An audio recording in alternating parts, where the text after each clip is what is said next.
Someone's been stalking in my garden. 2 pink flamingos, a whole family of plaster skunks.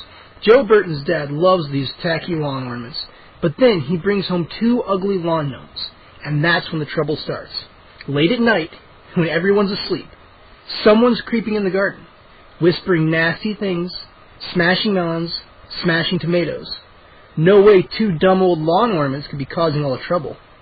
Is there? R.L.Stine, Goosebumps. Number 34, Revenge of the Lawngnomes. Chapter 1. Clack, clack, clack. The ping-pong ball clattered over the basement floor. Yes! I cried as I watched Mindy chase after it. It was a hot, sticky June afternoon, the first Monday of summer vacation, and Joe Burton had just made another excellent shot. That's me, Joe Burton. I'm 12, and there's nothing I love better than slamming the ball in my old sister's face and making her chase after it. I'm not a bad sport. I just like to show Mindy that she's not as great as she thinks she is. You might guess that Mindy and I do not always agree on things. The fact is, I'm really not like anyone else in my family. Mindy, Mom, and Dad are all blonde, skinny, and tall. I have brown hair, and I'm kind of pudgy and short. Mom says I haven't had my growth spurt yet. So I'm the shrimp, and it's hard for me to see over the ping-pong net, but I can still beat Mindy with one hand tied behind my back. As much as I love to win, Mindy hates to lose, and she doesn't play fair at all. Every time I make a great move, she says it doesn't count. Joe, kicking the ball over the net is not legal, she whined as she scooped out the ball from under the couch. Give me a break, I cried. All the ping-pong champions do it. They call it the soccer slam. Mindy rolled her huge green eyes. Oh, please, she muttered. My serve. Mindy is weird. She's probably the weirdest 14-year-old in town. Why? I'll tell you why. Take her room. Mindy arranges all her books in alphabetical order. By author. Do you believe it? And she fills out a card for each one. She fills them out in the top drawer, or she files in the top drawer of her desk. Her own private card catalog. If she could, she'd probably cut the tops off the books so they'd all be the same size. She is so organized. Her closet is organized by color. All the reds come first, then the oranges, then the yellows, then come greens, blues, and purples. She hangs her clothes in the same order as the rainbow. And at dinner, she eats around her plate clockwise. Really, I've watched her. First her mashed potatoes, then all her peas, and then her meatloaf. If she finds one pea in her mashed potatoes, she totally loses it. Weird. Really weird. Me? I'm not organized. I'm cool. I'm not serious like my sister. I can be pretty funny. My friends think I'm a riot. Everyone does, except Mindy. Come on, serve already, I called out. Before the end of the century, Mindy stood on the other side of the table, carefully lining up her shot. She stands in exactly the same place every time, with her feet exactly the same space apart. Her footprints are worn into the carpet. 10-8 and serving, Mindy finally called out. She always calls out the score before she serves. Then she swung her arm back.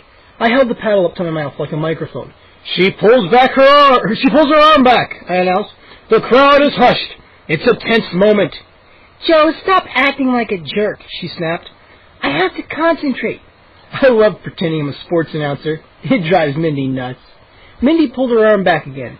She tossed the ping-pong ball into the air, and a spider, I screamed, on your shoulder! Yay! Mindy dropped the paddle and began slapping her shoulder furiously. The ball clattered onto the table. Gotcha, I cried. My point. No way, Mindy shouted eagerly. You're just a cheater, Joe. She smoothed the shoulders of her pink t-shirt carefully. She picked up the ball and swatted it over the net. At least I'm a funny cheater, I replied. I twirled around in a complete circle and belted the ball. It bounced once on my side before sailing over the net. Foul, Mindy announced. You're always fouling. I waved my paddle at her. Get a life, I said. It's a game. It's supposed to be fun. I'm beating you, Mindy replied. That's fun. I shrugged. Who cares? Winning isn't everything. Where did you read that? She asked. In a bubblegum comic? Then she rolled her eyes again. I think someday her eyes are going to roll right out of her head. I rolled my eyes too, back into my head until only the whites showed. Neat trick, huh? Cute, Joe, Mindy muttered. Really cute.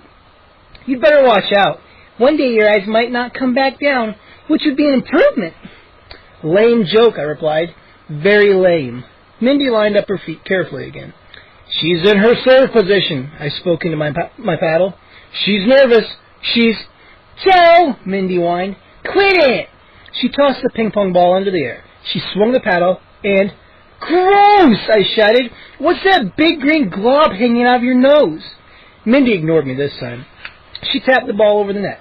I drove forward and whacked it with the tip of my paddle. It spun high over the net and landed in the corner of the basement, between the washing machine and the dryer. Mindy jogged after the ball on her long, thin legs. Hey, where's Buster? She called out. Wasn't he sleeping next to the dryer?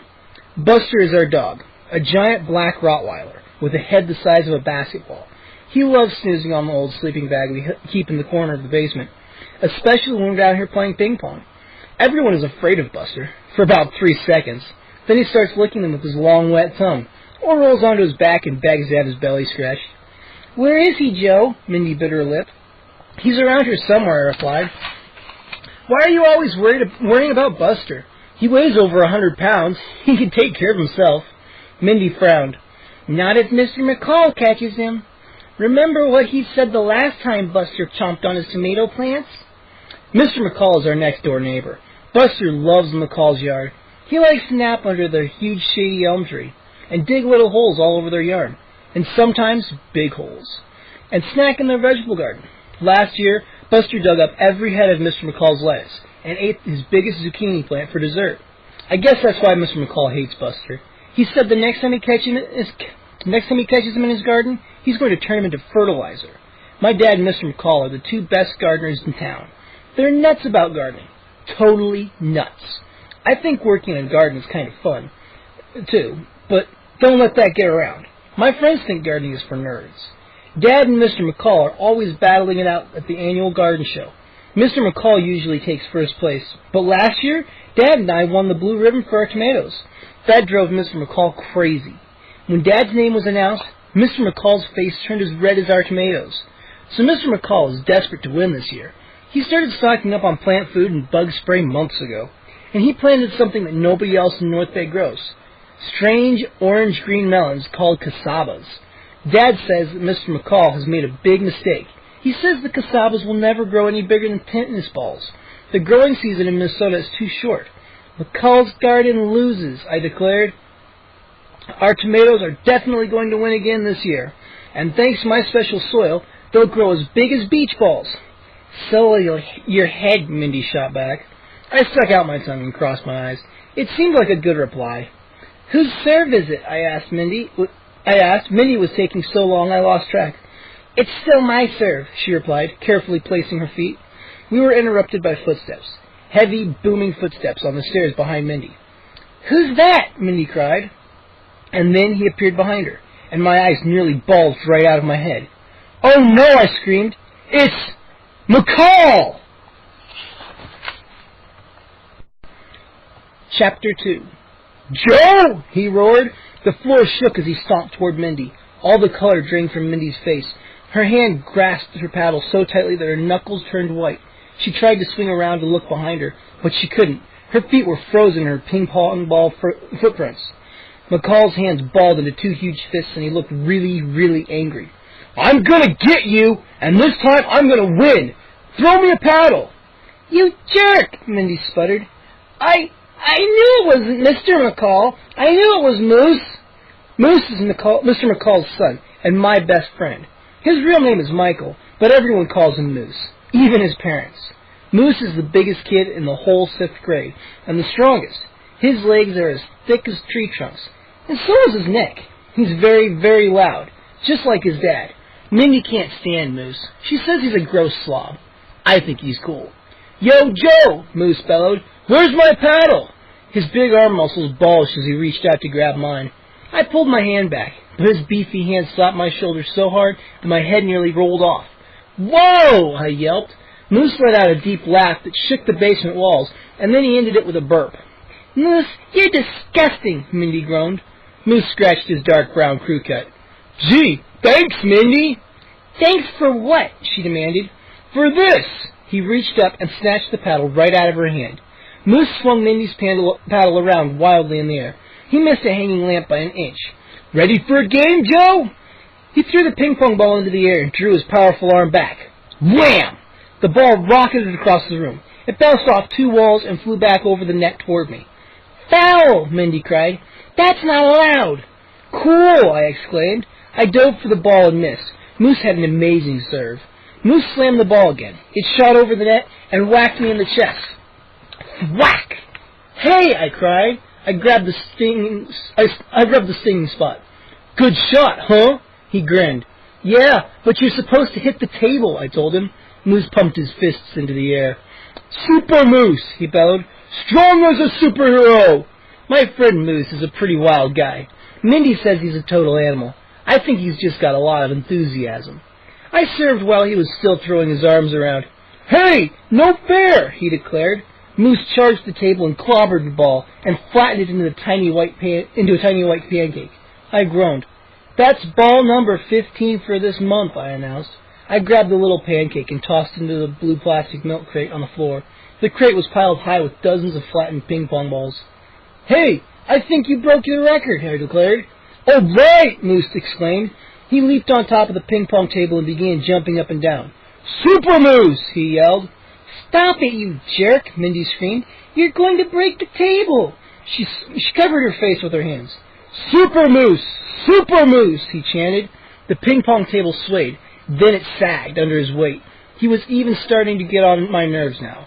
"Moose, get off! Get off!" I wailed. "Who's going to make me?" he demanded. Then we all heard a loud, sharp crack. "You're breaking it!" Mindy shrieked. "Get off!" Moose scrambled off the table. He lurched toward me, holding his hands straight out like the zombie monsters we'd seen in Killer Zombie from Planet Zero on TV. "Now I'm going to destroy you!" Then he hurled himself at me. As he smashed into me, I staggered back and fell onto the dusty cement floor. Moose jumped onto my stomach and pinned me down. "Say Moose's tomatoes are the best," he ordered. He bounced up and down on my chest. "Moose," I wheezed.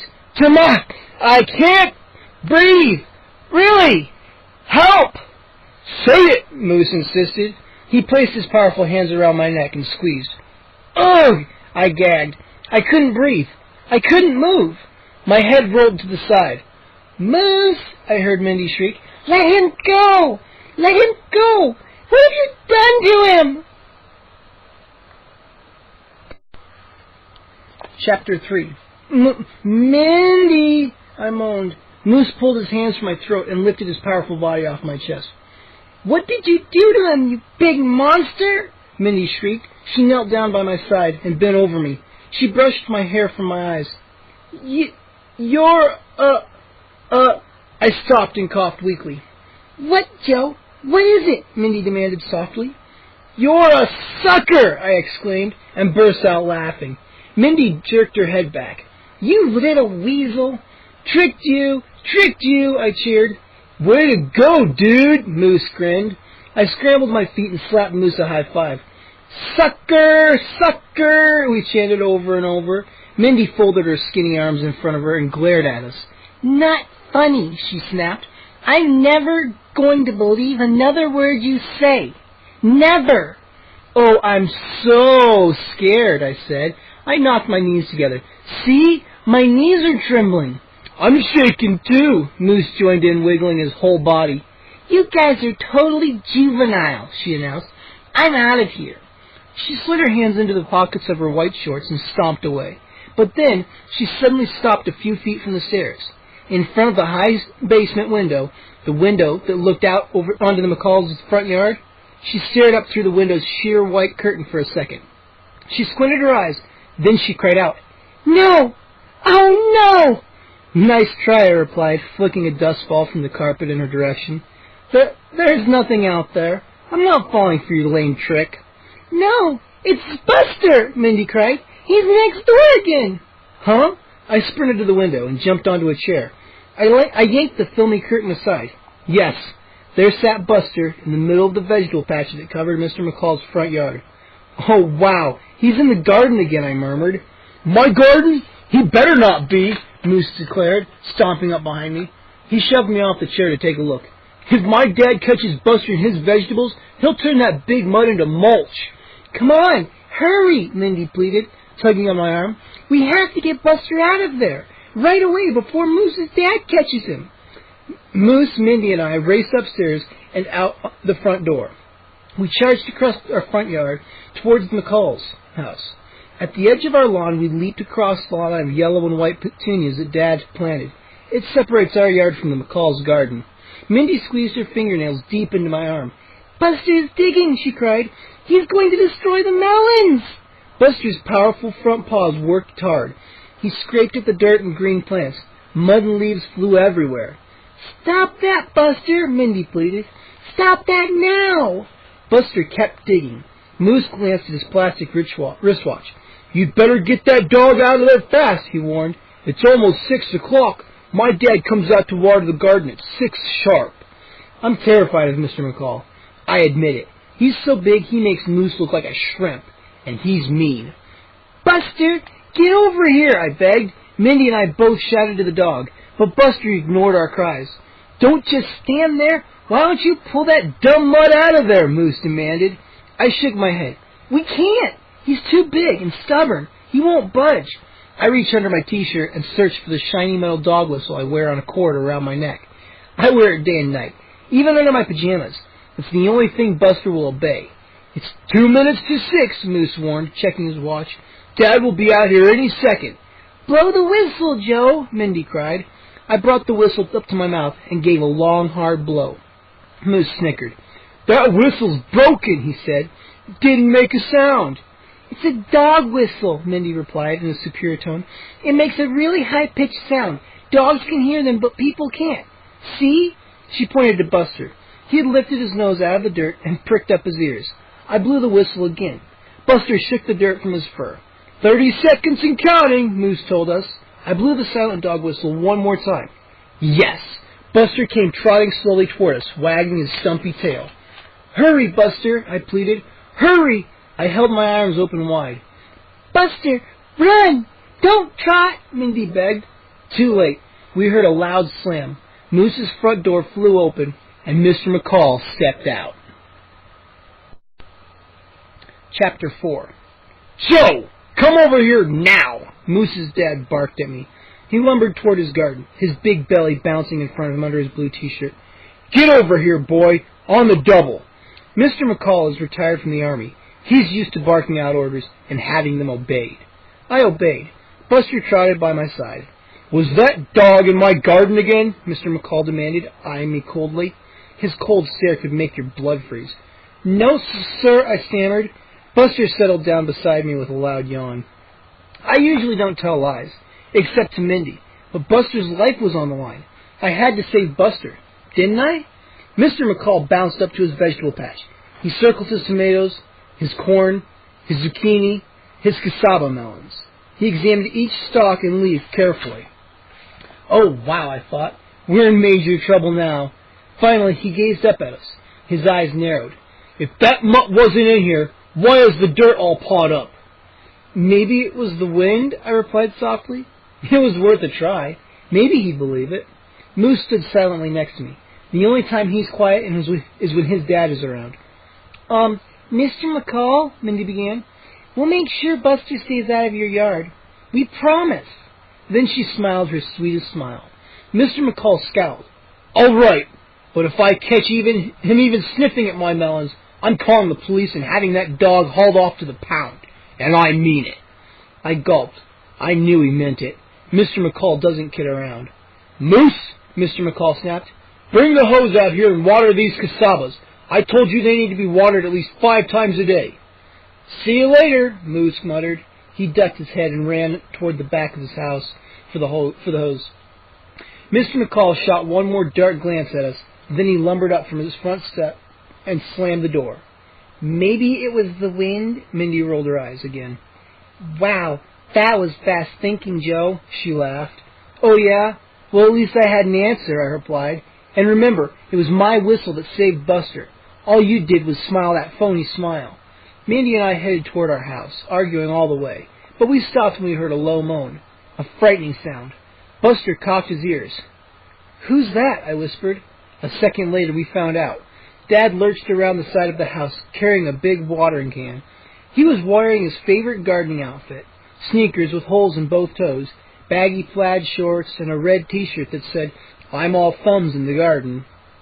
And he was moaning and groaning, which was really weird, because Dad is always in an excellent mood when he's gardening, whistling, smiling, cracking lame jokes.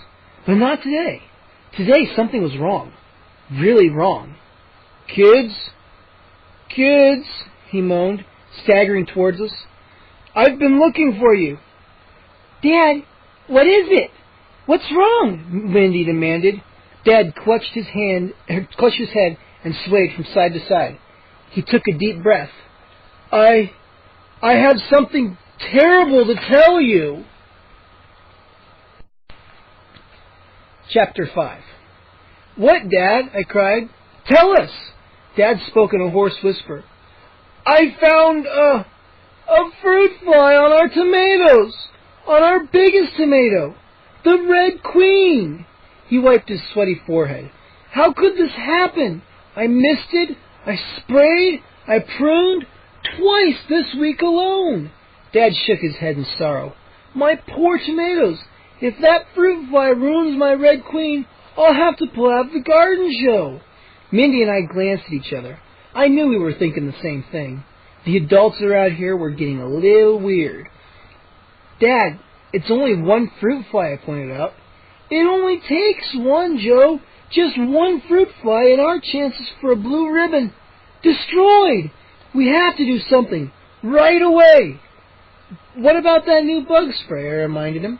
"The stuff that came last week from the Green Thumb catalog?" Dad's eyes lit up. He ran a hand through his flat, rumpled hair. "The bug be gone!" he exclaimed. He jogged up the driveway to the garage. "Come on, kids," he sang out. "Let's give it a try." Dad was cheering up. Mindy and I raced after him. Dad pulled out 3 spray cans from a carton in the back of the garage. The words, "Wave bye-bye to bugs with bug be gone," were printed on the labels. A drawing showed a tearful bug carrying a suitcase, waving bye-bye. Dad handed 1 can to Mindy and 1 to me. "Let's get that fruit fly," he cried as we headed back to our garden. We ripped the caps off the cans of Bug Begone. 1, 2, 3, spray! Dad commanded, and I showed the 24 tomato plants tied to the wooden stakes in the middle of the garden. Oh, Dad and I showered the 24 tomato plants tied to the wooden stakes in the middle of the garden. Mindy hadn't started yet. She was probably reading the ingredients on the can. "What's all this fuss about?" my mother called, stepping out the back door. Mom was wearing one of her all-around-the-house outfits, a pair of Dad's old baggy plaid shorts and an old blue T-shirt he gave her when he came back from a business trip a few years ago. The T-shirt said, "I missed you," one of Dad's lame garden jokes. "Hi, honey," Dad called. "We're about to destroy a fruit fly. Want to watch?" Mom laughed, crinkling up the corners of her green eyes. "Pretty tempting, but I have to finish a greeting card design." Mom is a graphic artist. She has an office on the 2nd floor of our house. She can draw the most incredible pictures on her computer. Amazing sunsets, mountains, and flowers. "Dinner at 7:30, everybody, okay?" "Sounds good," Dad called as Mom disappeared into the house. "Okay, kids, let's finish spraying." Dad and I showered the tomato plants 1 more time. We even sprayed the yellow squash plants nearby. Mindy squinted, aimed the nozzle of her can directly at the Red Queen, and let out a single neat drizzle. 1 tiny fruit fly flapped its wings weakly and fell to the ground. Mindy smiled in satisfaction. "Good work," Dad exclaimed. He clapped us both on the back. "I think this calls for a celebration," he declared. "I have the perfect idea. A quick visit to Lawn Lovely." "Oh, no," Mindy and I groaned together. Lawn Lovely is a store 2 blocks from our house. It's the place where Dad buys his lawn ornaments. A lot of lawn ornaments. Dad is as nuts about lawn ornaments as he is about gardening. We have so many lawn ornaments in our front yard, it's impossible to mow the lawn.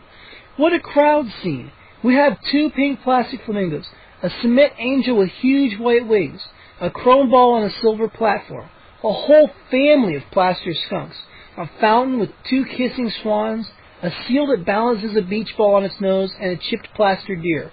Weird, huh? But Dad really loves them. He thinks they're art or something. And do you know what he does? He dresses them up on holidays. Pilgrim hats for the skunks on Thanksgiving, pirate costumes for the flamingos on Halloween, stovepipe hats and little black beards for the swans on Lincoln's birthday.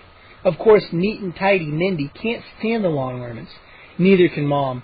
Every time Dad brings a new one home, Mom threatens to toss him to the garbage. Dad, these lawn ornaments are totally embarrassing, Mindy complained. People gawk from their cars and take pictures of our front yard. We're a tourist attraction.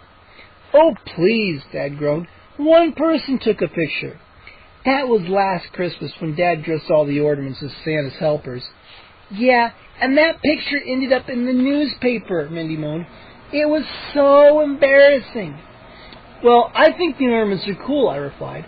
Someone had to defend poor Dad. Mindy just wrinkled her nose in disgust.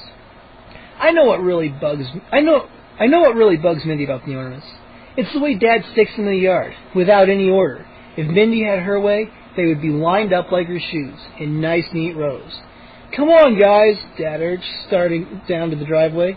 Let's go see if the new shipment of ornaments has come in. We had no choice. Mindy and I trudged down the sidewalk after Dad. As we followed him, we thought, no big deal. It's almost dinner time. We'll just glance over the ornaments at the store, then we'll go home. We had no idea we were about to start the most horrifying adventure of our lives. Chapter 6. Can't we drive, Dad? Mindy complained as the three of us hiked up the steep Summit Avenue hill toward Lawn Lovely. It's too hot to walk. Oh, come on, Mindy. It's only a couple of blocks and it's good exercise, Dad replied, taking long, brisk strides. But it's so hot, Mindy whined. She brushed her bangs away from her face and blotted her forehead with her hand. Mindy was right. It was hot. But get serious. It was only a 2-block walk. I'm hotter than you are, I teased. Then I leaned into Mindy and shook my sweaty head at her.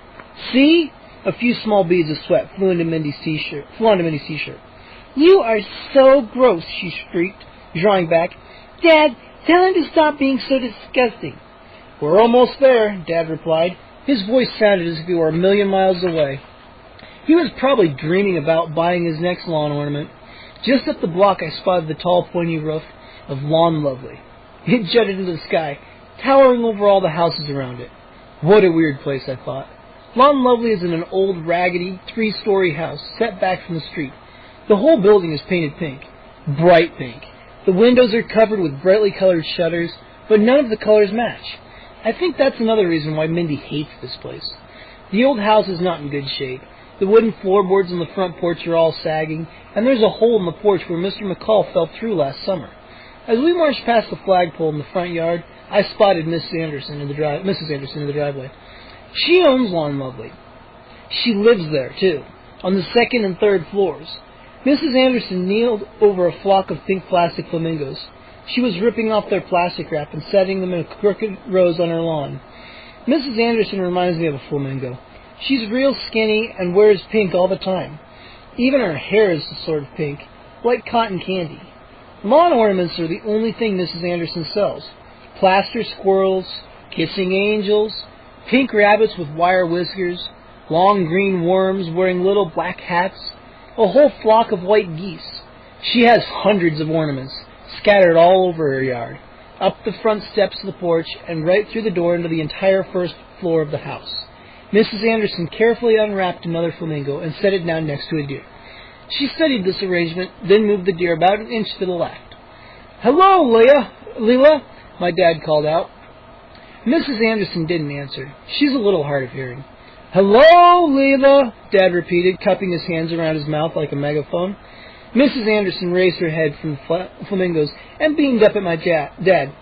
"Jeffrey!" she cried. "How nice to see you!" Mrs. Anderson is always friendly to Dad. Mom says he's her best customer. Maybe her only customer. "It's nice to see you, too," Dad replied.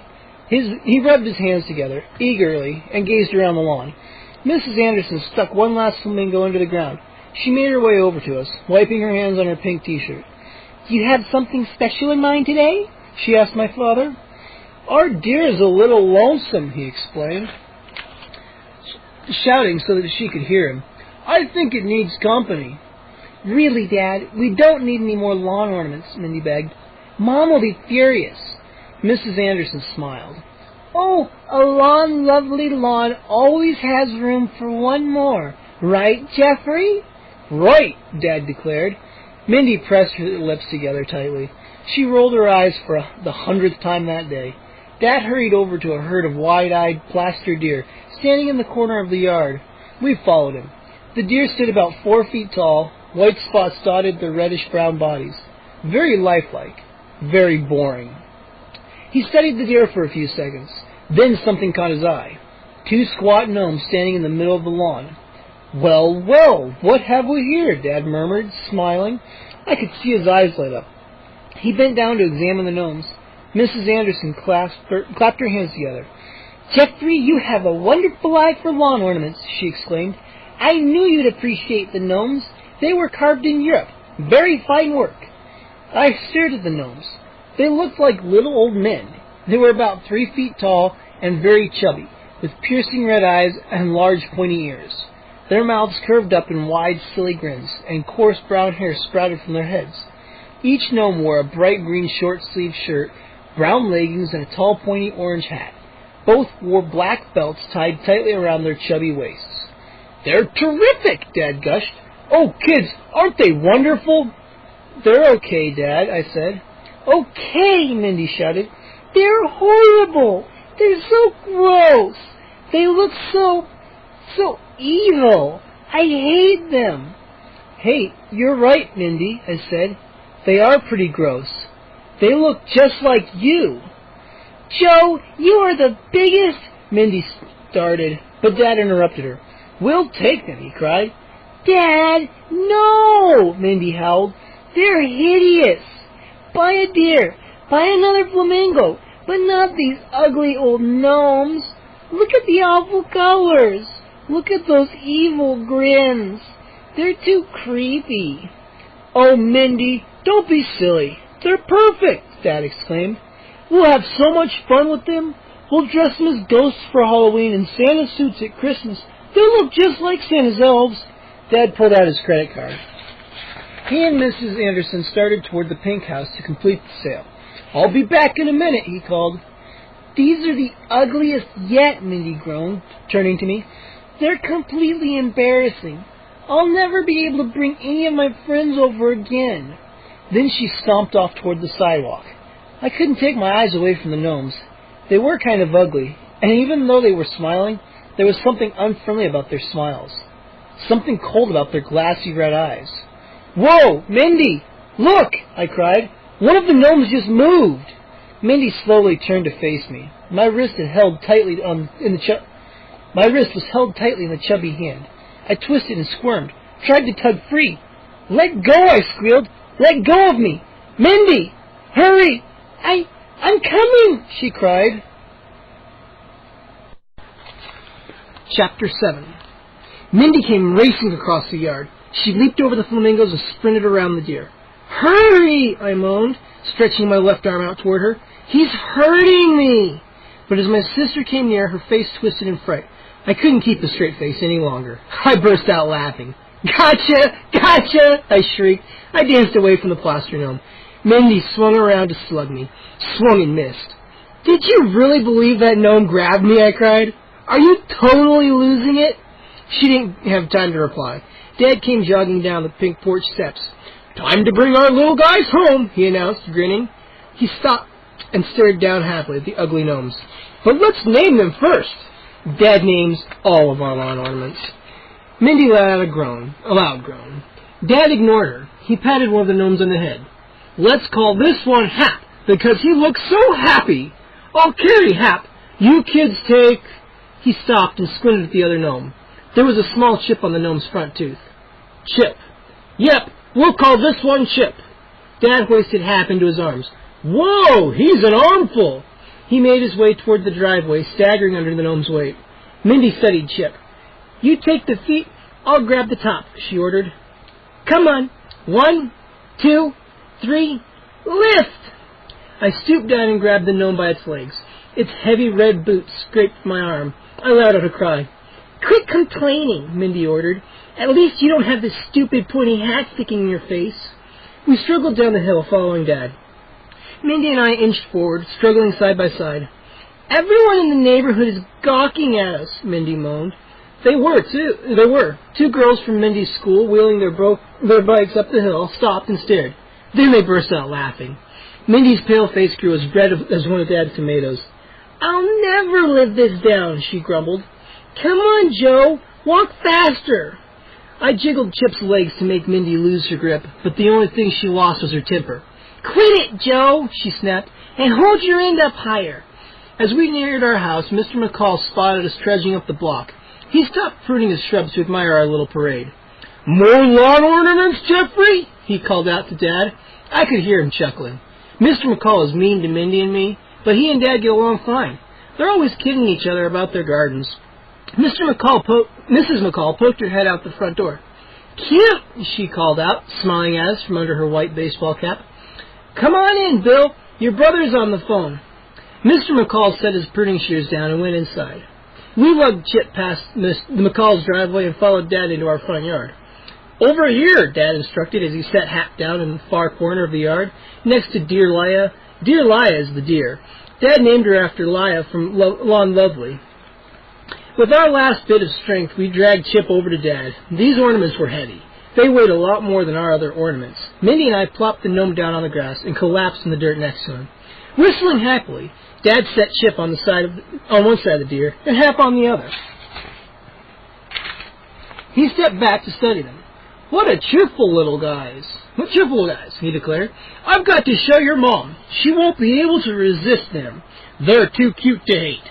He hurried across the lawn and into the house. "Yo!" I heard a familiar cry from next door. Moose jogged across his driveway. "I hear you have some new ugly lawn things." He charged up to the gnomes and stared. "Way ugly," he boomed. Moose leaned down and stuck his tongue out at Hap. "You want to fight, Trip?" he asked the little statue. "Take that!" He pretended to punch Hap in his chubby chest. "Rip the runt," I cried. Moose grabbed the gnome around the waist and gave him a dozen quick punches. I scrambled to my feet. "I'll wipe that ugly grin off your face," I yelled at Chip. I closed my hands around the gnome's neck and pretended to choke him. "Watch this!" Moose shot out a thick leg and karate kicked Hap in the small pointy hat. The squat figure wobbled. "Careful! Stop messing around," Mindy warned. "You're going to break them." "Okay," I said. "Let's tickle them." "Tickle! Tickle!" Moose squeaked as he tickled his Hap under the armpits. "You're a riot, Moose," Mindy declared. "A real—" Moose and I waited for Mindy to finish insulting us, but instead she pointed to McCall's garden and screamed. "Oh no! Buster!" Moose and I spun around and spied Buster in the middle of Mr. McCall's garden, pawing away at the green stalks. "Buster! No!" I screamed. I grabbed the dog whistle and raised it to my mouth. But before I could blow, Mr. McCall exploded out of his front door. "That stupid Mulligan!" he shouted, waving his arms wildly. "Get out of here! Shoo!" Buster whimpered, turned, and trotted back to our yard, head down, stumpy tail between his legs. Uh-oh, I thought, studying Mr. McCall's angry face. We're in for trouble now. But before Mr. McCall could start lecturing us, Dad pushed the front door open. "Kids, your mother says that dinner is almost ready." "Jeffrey, are you deliberately sending that mutt over to ruin my melons?" Mr. McCall called. Dad grinned. "Buster can't help it," he replied. "He keeps mistaking your melons for golf balls." "Are those tomatoes you're growing?" Moose's dad shot back. "Or are they olives?" "Didn't you see the tomato I rolled into the house yesterday?" Dad replied. "I had to use a wheelbarrow." Buster danced around the yard. I think somehow he knew he had escaped big trouble. We started for the house, but I stopped when I heard a heavy thud. I whirled around to discover Hap laying face down on the grass. Buster busily licked his face. "Bad dog," Dad scolded. I don't think Dad likes Buster any more than Mr. McCall does. "Did you knock that gnome over? Get away from there." "Buster, come here, boy," I called, but he ignored me and licked at the face more furiously than ever. I brought my dog whistle up to my lips and gave one quick short blow. Buster raised his head, alert to the sound. He forgot about the plaster gnome and trotted over me. "Joe, pick Hap up, will you?" Dad demanded, annoyed. Mindy held on to Buster. I grabbed the gnome by the shoulders and slowly heaved him to his feet. Then I checked for damage.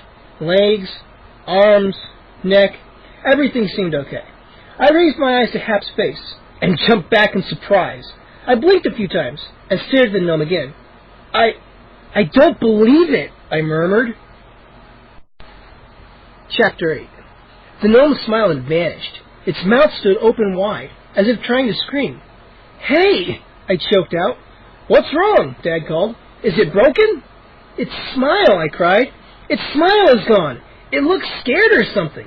Dad jumped down from the steps and ran over. Moose and Mr. McCall joined him. Mindy walked slowly in my direction with a suspicious scowl on her face. She probably thought I was playing another joke. See, I cried as everyone gathered around me. It's unbelievable. Ha ha! Good one, Joe! Moose burst out. He punched me in the shoulder. Pretty funny! Huh? I lowered my eyes to the little figure. Hap's lips were curved up in a grin, the same silly grin he always wore. The terrified expression had disappeared. Dad let out a hearty laugh. Good acting job, Joe, he said. You really fooled us all. Maybe your son should be an actor, Mr. McCall said, scratching his head. He didn't fool me, Mindy bragged. That was lame. Really lame. What had happened? Had I imagined that open mouth? Mr. McCall turned to Buster. Listen, Jeffrey, he started. I'm serious about that dog of yours. If he comes into my garden again... If Buster goes over there again, I promise we'll tie him up, Dad replied. Aw, Dad, I said. You know Buster hates to be tied up. He hates it. Sorry, kids, Dad said, turning to go aside. That's it. Buster gets one more chance. I bent down to pet Buster's head. Only one more chance, boy, I whispered in his ear. Did you hear that? You only get one more chance. I woke up the next morning and squinted at the clock radio on my night table.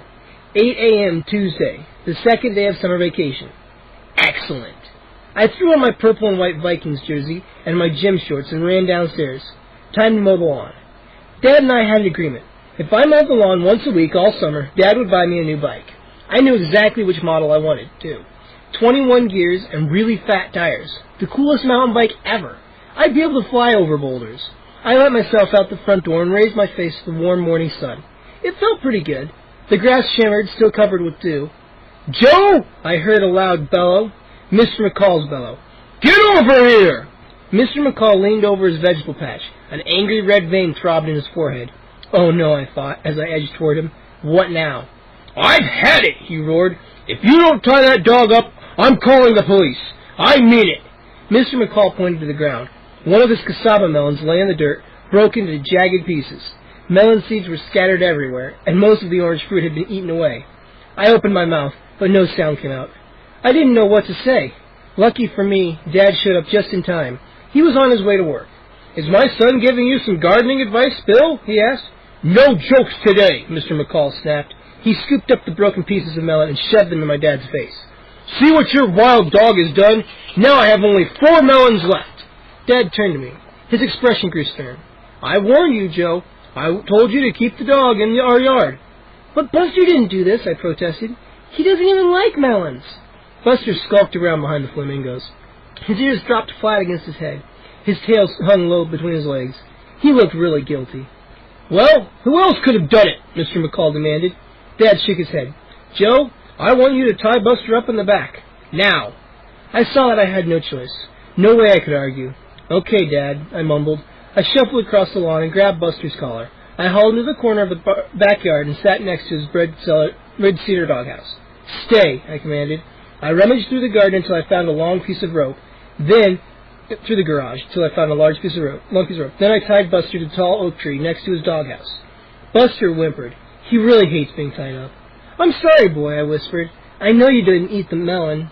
Buster pricked up his ears as Dad came around back to make sure I'd tied the dog up. It's just as well that Buster is tied up today, he said. The painters are starting in the house this afternoon. Buster would only be in their way. Painters? I asked in surprise. Nobody told me that painters were coming. I hate the smell of paint. Dad nodded.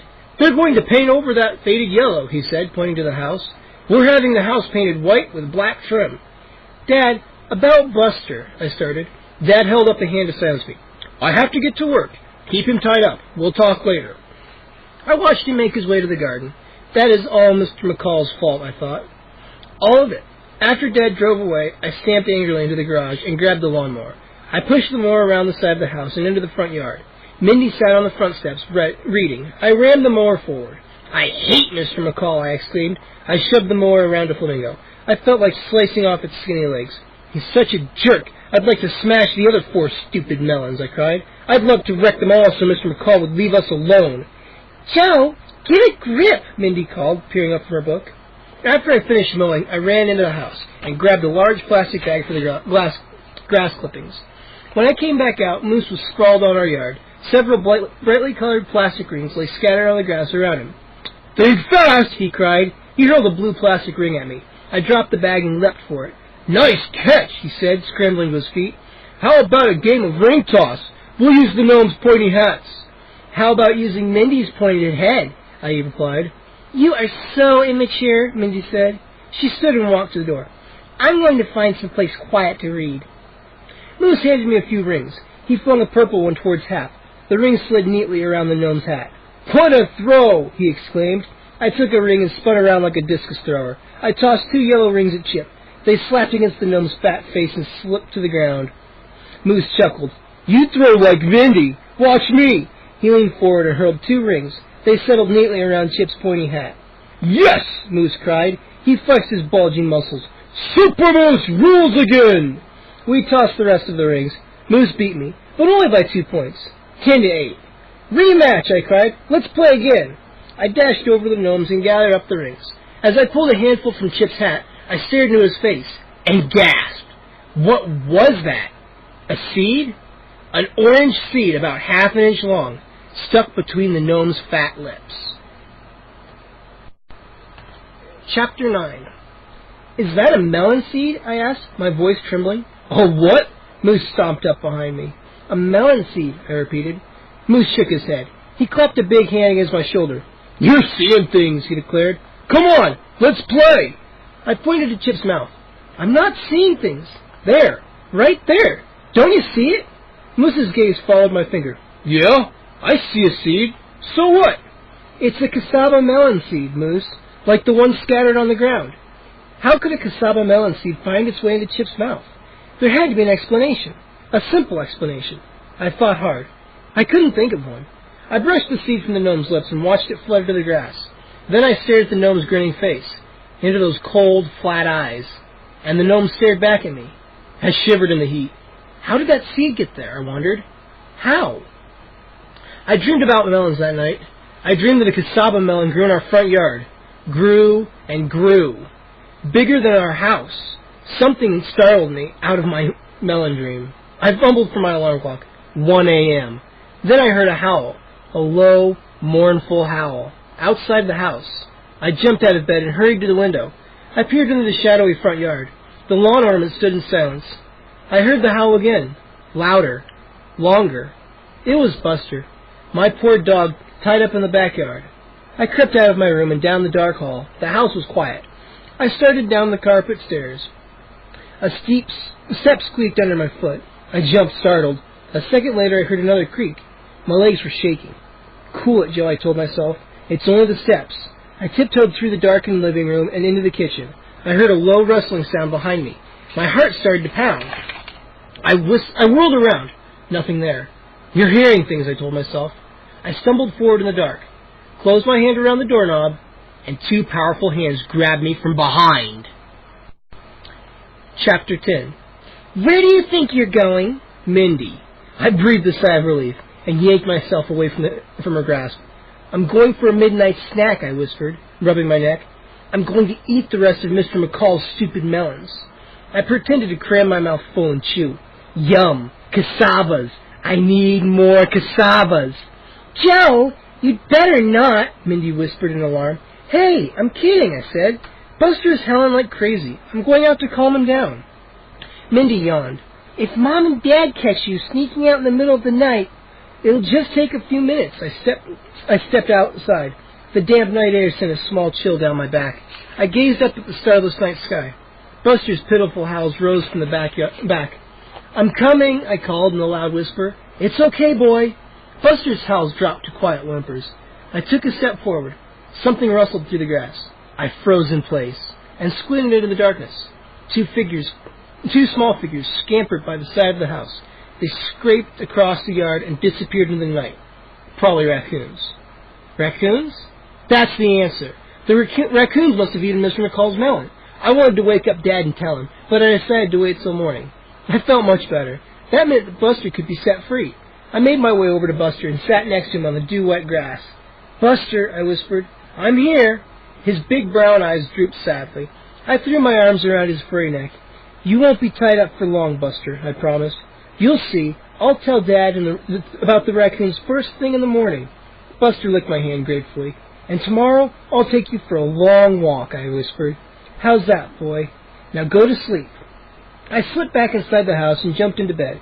I felt good. I had solved the mystery of the melon. Our troubles with Mr. McCall were over, I thought. But I thought wrong. Our troubles were just beginning. "I don't believe it! I don't believe it!" Mr. McCall's cries cut through the quiet morning, waking me from my heavy sleep. I rubbed my eyes and glanced at the clock radio. 6:30 a.m. What's all the screaming about? I hopped out of bed and hurried downstairs, yawning and stretching. Mom, Dad, and Mindy were at the front door, still in pajamas and robes. "What's happening?" I asked. "It's Bill!" Dad cried. "Come on!" We piled outside and stared into our neighbor's garden.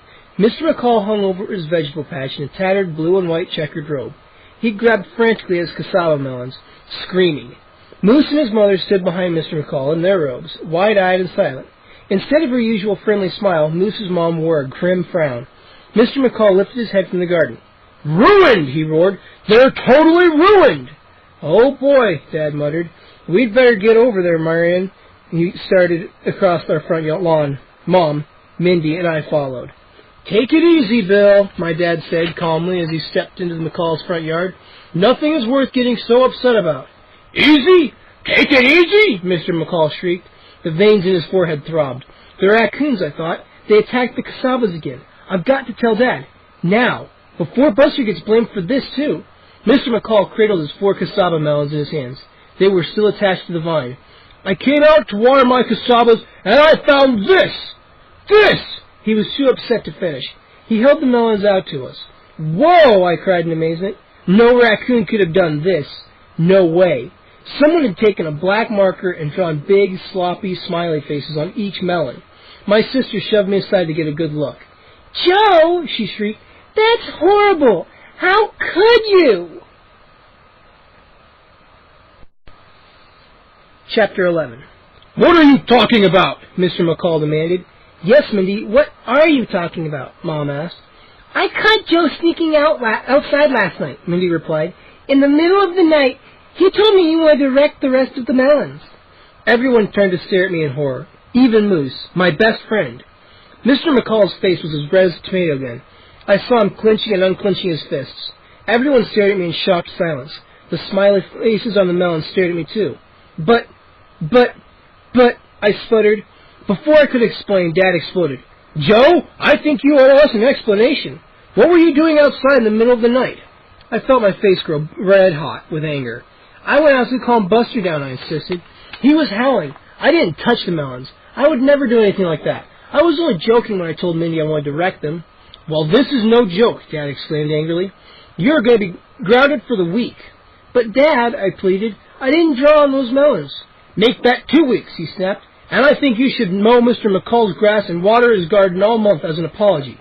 "Whoa, Jeffrey," Mr. McCall interrupted. "I don't want your son or your dog in my garden again. Ever." He rubbed the cassava melons with his huge fingers, trying to erase the ugly black stains. "I hope this comes off," he muttered, "because if it doesn't, Jeffrey, I'll sue. Believe me, I will." 2 hours after the melon disaster, I sprawled on the floor of my room, grounded, with nothing to do. I couldn't play with Buster in the yard because the painters were outside, so I stayed in my room and reread all of my Super Gamma Man comic books. I ordered a glob of rubber vomit from the Joker's Wild catalog for $5. That's most of my weekly allowance. Then I sneaked into Mindy's room and mixed up all the clothes in her closet. No more colors in rainbow order. When I had finished, it wasn't even noon, and a totally boring day. I thought as I wandered downstairs. "Hand me the yellow, please," Mindy's voice rang out from the den. I crept toward the door and peeked in. Mindy and her best friend Heidi sat cross-legged on the floor. They were decorating T-shirts with fabric paint. Heidi is almost as annoying as Mindy. Something is always bothering her. She's too cold or too hot, or her stomach hurts, or her shoelaces are too tight. I watched silently as the two girls worked. Heidi drew a silver collar on a large purple cat. Mindy hunched over in concentration and slowly outlined a large yellow flower. I leaped into the den. "Boo!" I screamed. "Yay!" Heidi shrieked. Mindy jumped up, smearing a big yellow blotch on her red shorts. "You jerk!" she cried. "See what you made me do?" She scraped at the paint with her fingernails. "Beat it, Joe," she ordered. "We're busy." "Well, I'm not," I replied. "Thanks to you, Miss Snitch." "It was your bright idea to draw faces on those melons," she snarled. "Not mine." "But I didn't do it," I insisted. Mindy counted off the evidences on her fingers. "You were up in the middle of the night, you went out in the yard, and you told me you wanted to wreck the rest of the melons." "I was joking," I exclaimed. "Don't you know what a joke is? You should try making one sometime." Heidi stretched out her arms. "I'm hot," she said. "Why don't we go to the pool? We can finish our skirts later." Mindy fixed her eyes on me. "Joe, do what you want to... Joe, do you want to go with us?" she asked in a sweet voice.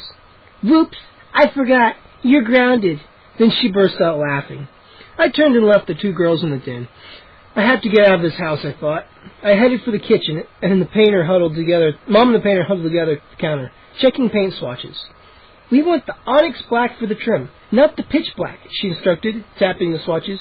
"I think you brought the wrong paint." I tugged her sleeve. "Mom, Buster's really bored.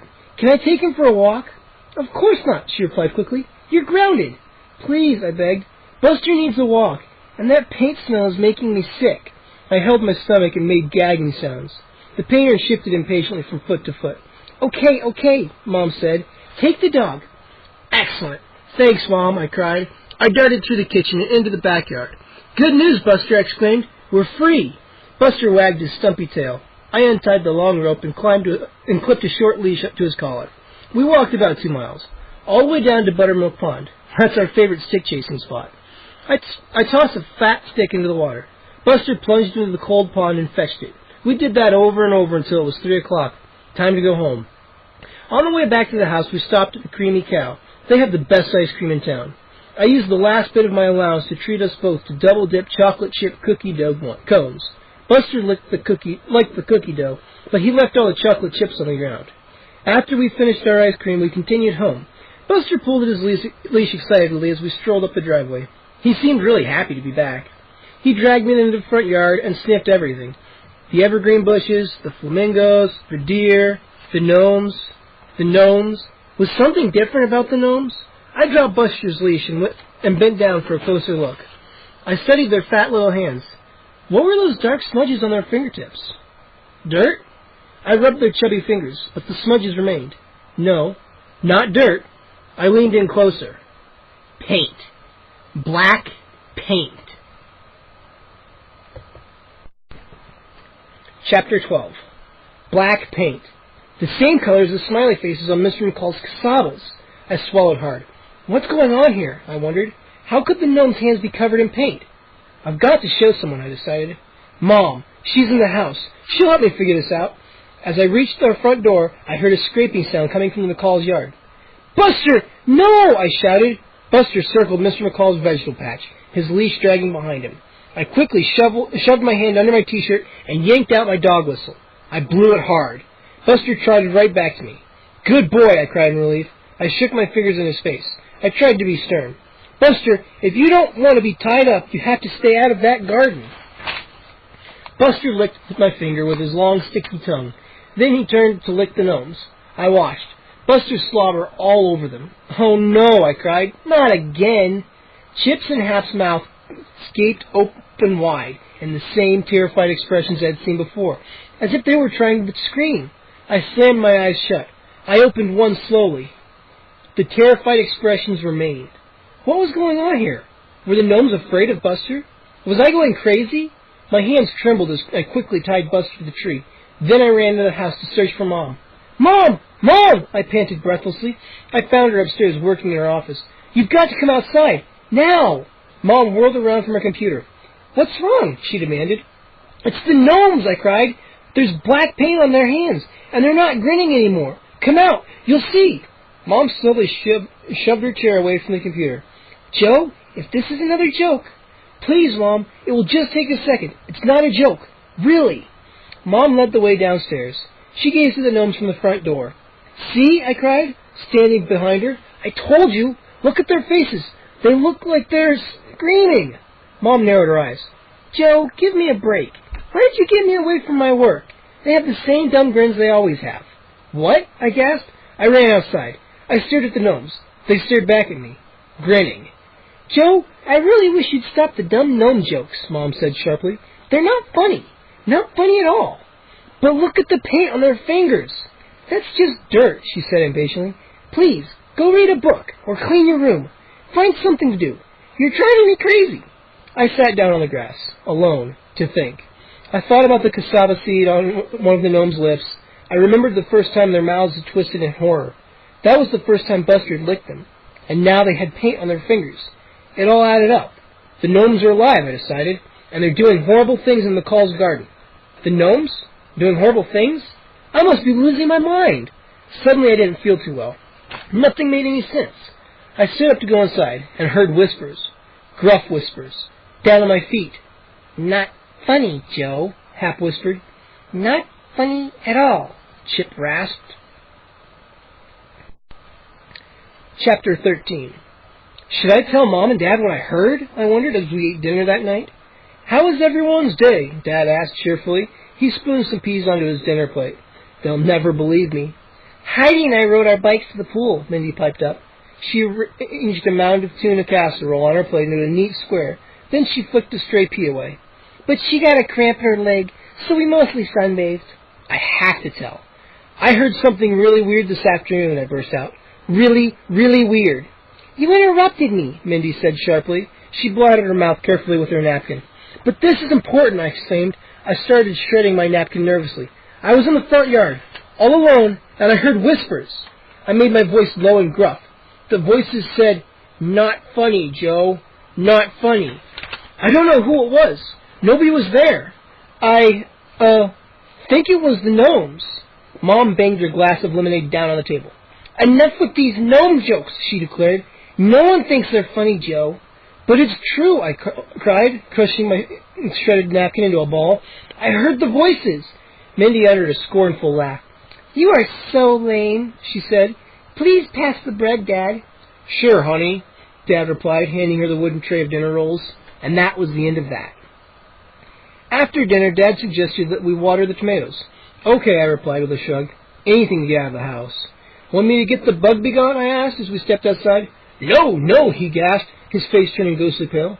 "What's wrong, Dad? What is it?" He pointed silently at the tomato patch. "Oh," I moaned. "Oh, no. Our beautiful red tomatoes have been crushed, mangled, and maimed. Seeds and pulpy red tomato flesh everywhere." Dad stared open-mouthed, his hands balled into fists. "Who would do such a terrible thing?" he sighed. My heart began to throb. My pulse raced. I knew the truth, and now everyone would have to believe me. "The gnomes did it, Dad!" I grabbed the sleeve of his shirt and began tugging him to the front yard. "You'll see. I'll prove it." "Joe, let go of me. This is no time for jokes. Don't you realize that we're out of the garden show? We've lost our chance for a blue ribbon. Or any ribbon, for that matter." "You have to believe me, Dad. Come on." I held tightly onto Dad's sleeve, and I wouldn't let go as I dragged him out the front yard. I wondered what we would find. Blood-red tomato juice smeared all over their ugly faces? Squishy pulp hanging from their tiny fat fingers? Hundreds of seeds stuck in their creepy little feet? We approached the gnomes. My eyes narrowed on the hideous creatures, and finally we stood right before them, and I couldn't believe what we found. Chapter 14. Nothing. No juice, no pulp, not a single seed. Not one. I searched their bodies, frantically, from their ugly, grinning faces to their creepy, stubby toes. No clues. Nothing. How could I have been wrong? My stomach lurched as I turned to face my dad. "Dad," I started in a shaky voice. Dad cut me off with an angry wave of his hand. "There's nothing to see here, Joe," he muttered. "I don't want to hear another word about the gnomes. Understand? Not one." His brown eyes flashed with fury. "I know who's responsible for this," he said bitterly, "and he's not going to get away with it." He whirled around and trotted back into the backyard. He scooped up a handful of smashed tomato. The juice oozed between his fingers as he circled the house and charged next door. I watched Dad march up to McCall's steps and jab at the doorbell. He began howling before anyone answered the ring. "Bill! Come out here now!" I crashed behind Dad. I'd never seen him this angry before.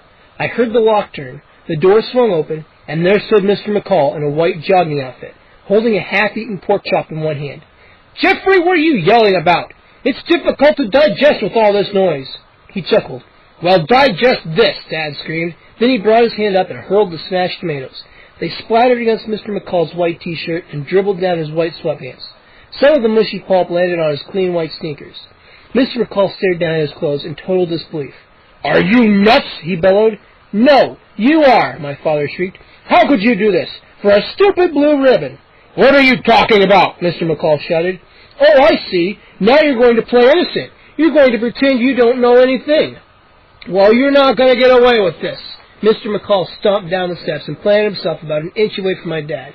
He puffed out his broad chest and hung over my father menacingly. "I didn't touch your lousy tomatoes," he roared. "You wimp! You probably bought your blue ribbon tomatoes last year." Dad shook an angry fist in Mr. McCall's glaring face.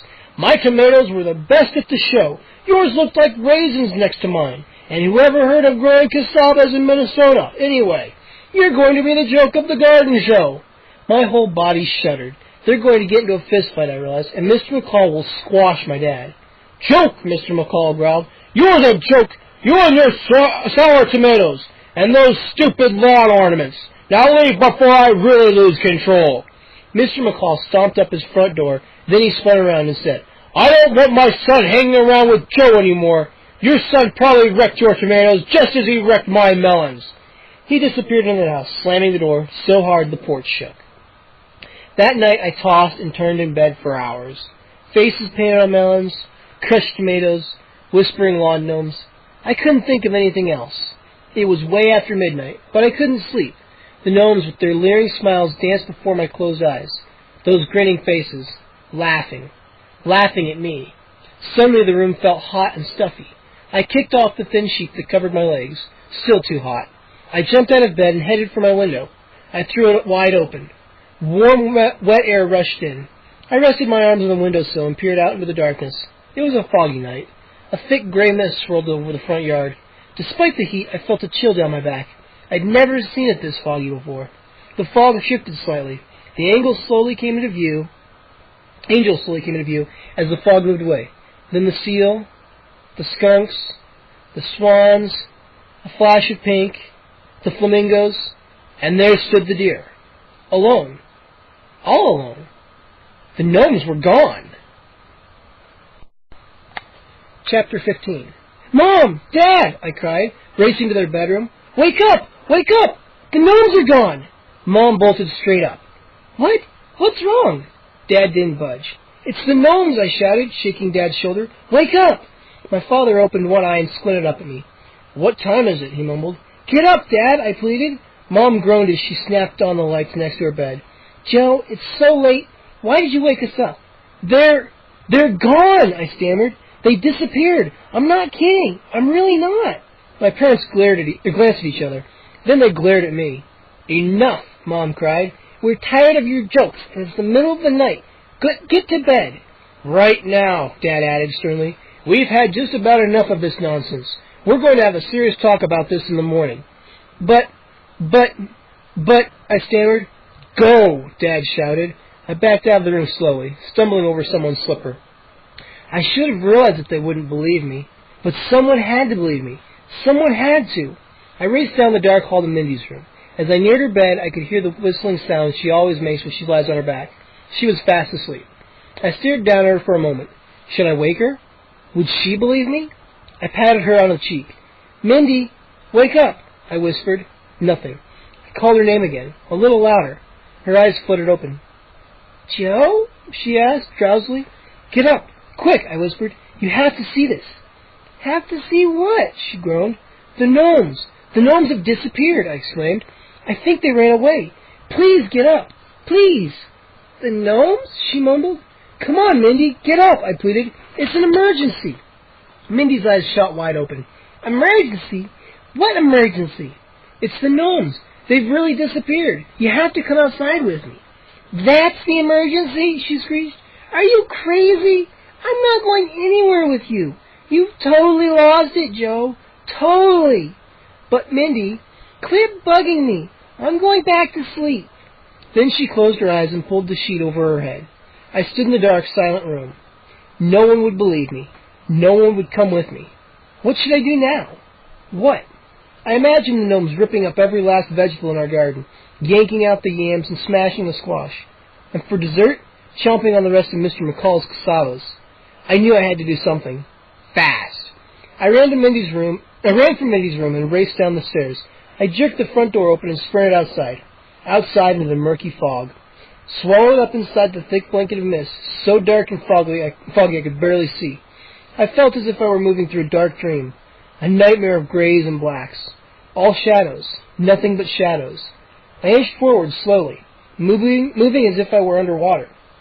The grass felt so wet against my bare feet, but I couldn't even see my own feet through the thick carpet of fog, like a dream, like a heavy, dark dream. So many shifting shadows. So silent, eerily silent. I pushed on into the haze. I had lost all sense of direction. Was I heading towards the street? Oh! I cried out when something grabbed my ankle. Frantically, I shook my leg, tried to break free, but it held on and pulled me down into the whirling darkness. A snake. No, not a snake. The garden hose. The garden hose I had forgotten to roll up after watering the lawn that night. Get a grip, Joe, I told myself. You have to calm down. I pulled myself up and staggered forward, squinting hard, trying to see my way. Shadowy figures seemed to reach for me, bend toward me. I wanted to turn back and go inside and climb in my nice dry bed. Yes, that's what I should do, I decided. I turned slowly and heard a shuffling sound, the soft thud of footsteps. Nearby. I listened closely and heard the sounds again, footsteps as light as the mist. I was breathing hard now. My heart pounding, my bare feet chilled and wet, the dampness creeping up my legs. My entire body shuddered. I heard a raspy cackle. A gnome? I tried to turn, tried to see it in the billowing blackness, but it grabbed me from behind, hard around the waist, and with a dry, evil laugh, it threw me to the ground. Chapter 16. As I hit the wet ground, I heard the low, evil laugh again, and recognized it. Moose? Scared you big time, he muttered. He helped me to my feet. Even the fog I could see the big grin on his face. Moose, what are you doing out here? I managed to cry. I couldn't sleep. I kept hearing weird sounds. Oh, I was staring out into the fog, and I saw you. What are you doing out here, Joe? Causing more trouble? I wiped the wet blades of grass from my hands. I haven't been causing the trouble, I told him. You've got to believe me. Look, the 2 lawn gnomes. They're gone. I pointed to the deer. Moose could see that the gnomes weren't standing in their spots. He stared for a long time. This is a trick, right? No, it's for real. I've got to find them. Moose frowned at me. What did you do? Hide the ugly little creeps? Where are they? Come on, tell me. I didn't hide them, I insisted. Tell me, he repeated, leaning over me, bringing his face an inch from mine, or suffer the 10 tortures. Moose shoved his huge hands hard against my chest. I fell back and landed in a wet grass again. He thumped down on my stomach and pinned my arms to the ground. Tell me, Moose insisted. Tell me where they are. Then he bounced up and down on top of me. Stop, I gasped. Stop! He stopped because lights flashed on in both of our houses. Oh, wow, I whispered. We're in major trouble now. I heard my front door bang open. A second later, Moose's door opened too. We froze. Keep quiet, I whispered. Maybe they won't see us. Who's out there? My father called. What's going on, Jeffrey? I heard Mr. McCall shout. What's all the noise out here? I don't know, my dad replied. I thought maybe Joe. His voice trailed off. We're safe, I thought. We're hidden by the fog. Then I heard a low click. The long, thin beam of a flashlight swept across the yard. It settled on Moose and me. Joe! Dad screamed. What are you doing out there? Why didn't you answer me? Moose! Mr. McCall shouted in a deep, angry voice. Get in here! Move it! Moose climbed up and raced into his house. I hoisted myself up from the grass for the second time that night and slowly made my way inside. Dad crossed his arms tightly across his chest. "You woke us up twice tonight, and you're outside in the middle of the night again. What's wrong with you?" "Listen, Dad, I only went outside because the gnomes are missing." "Check," I begged. "You'll see."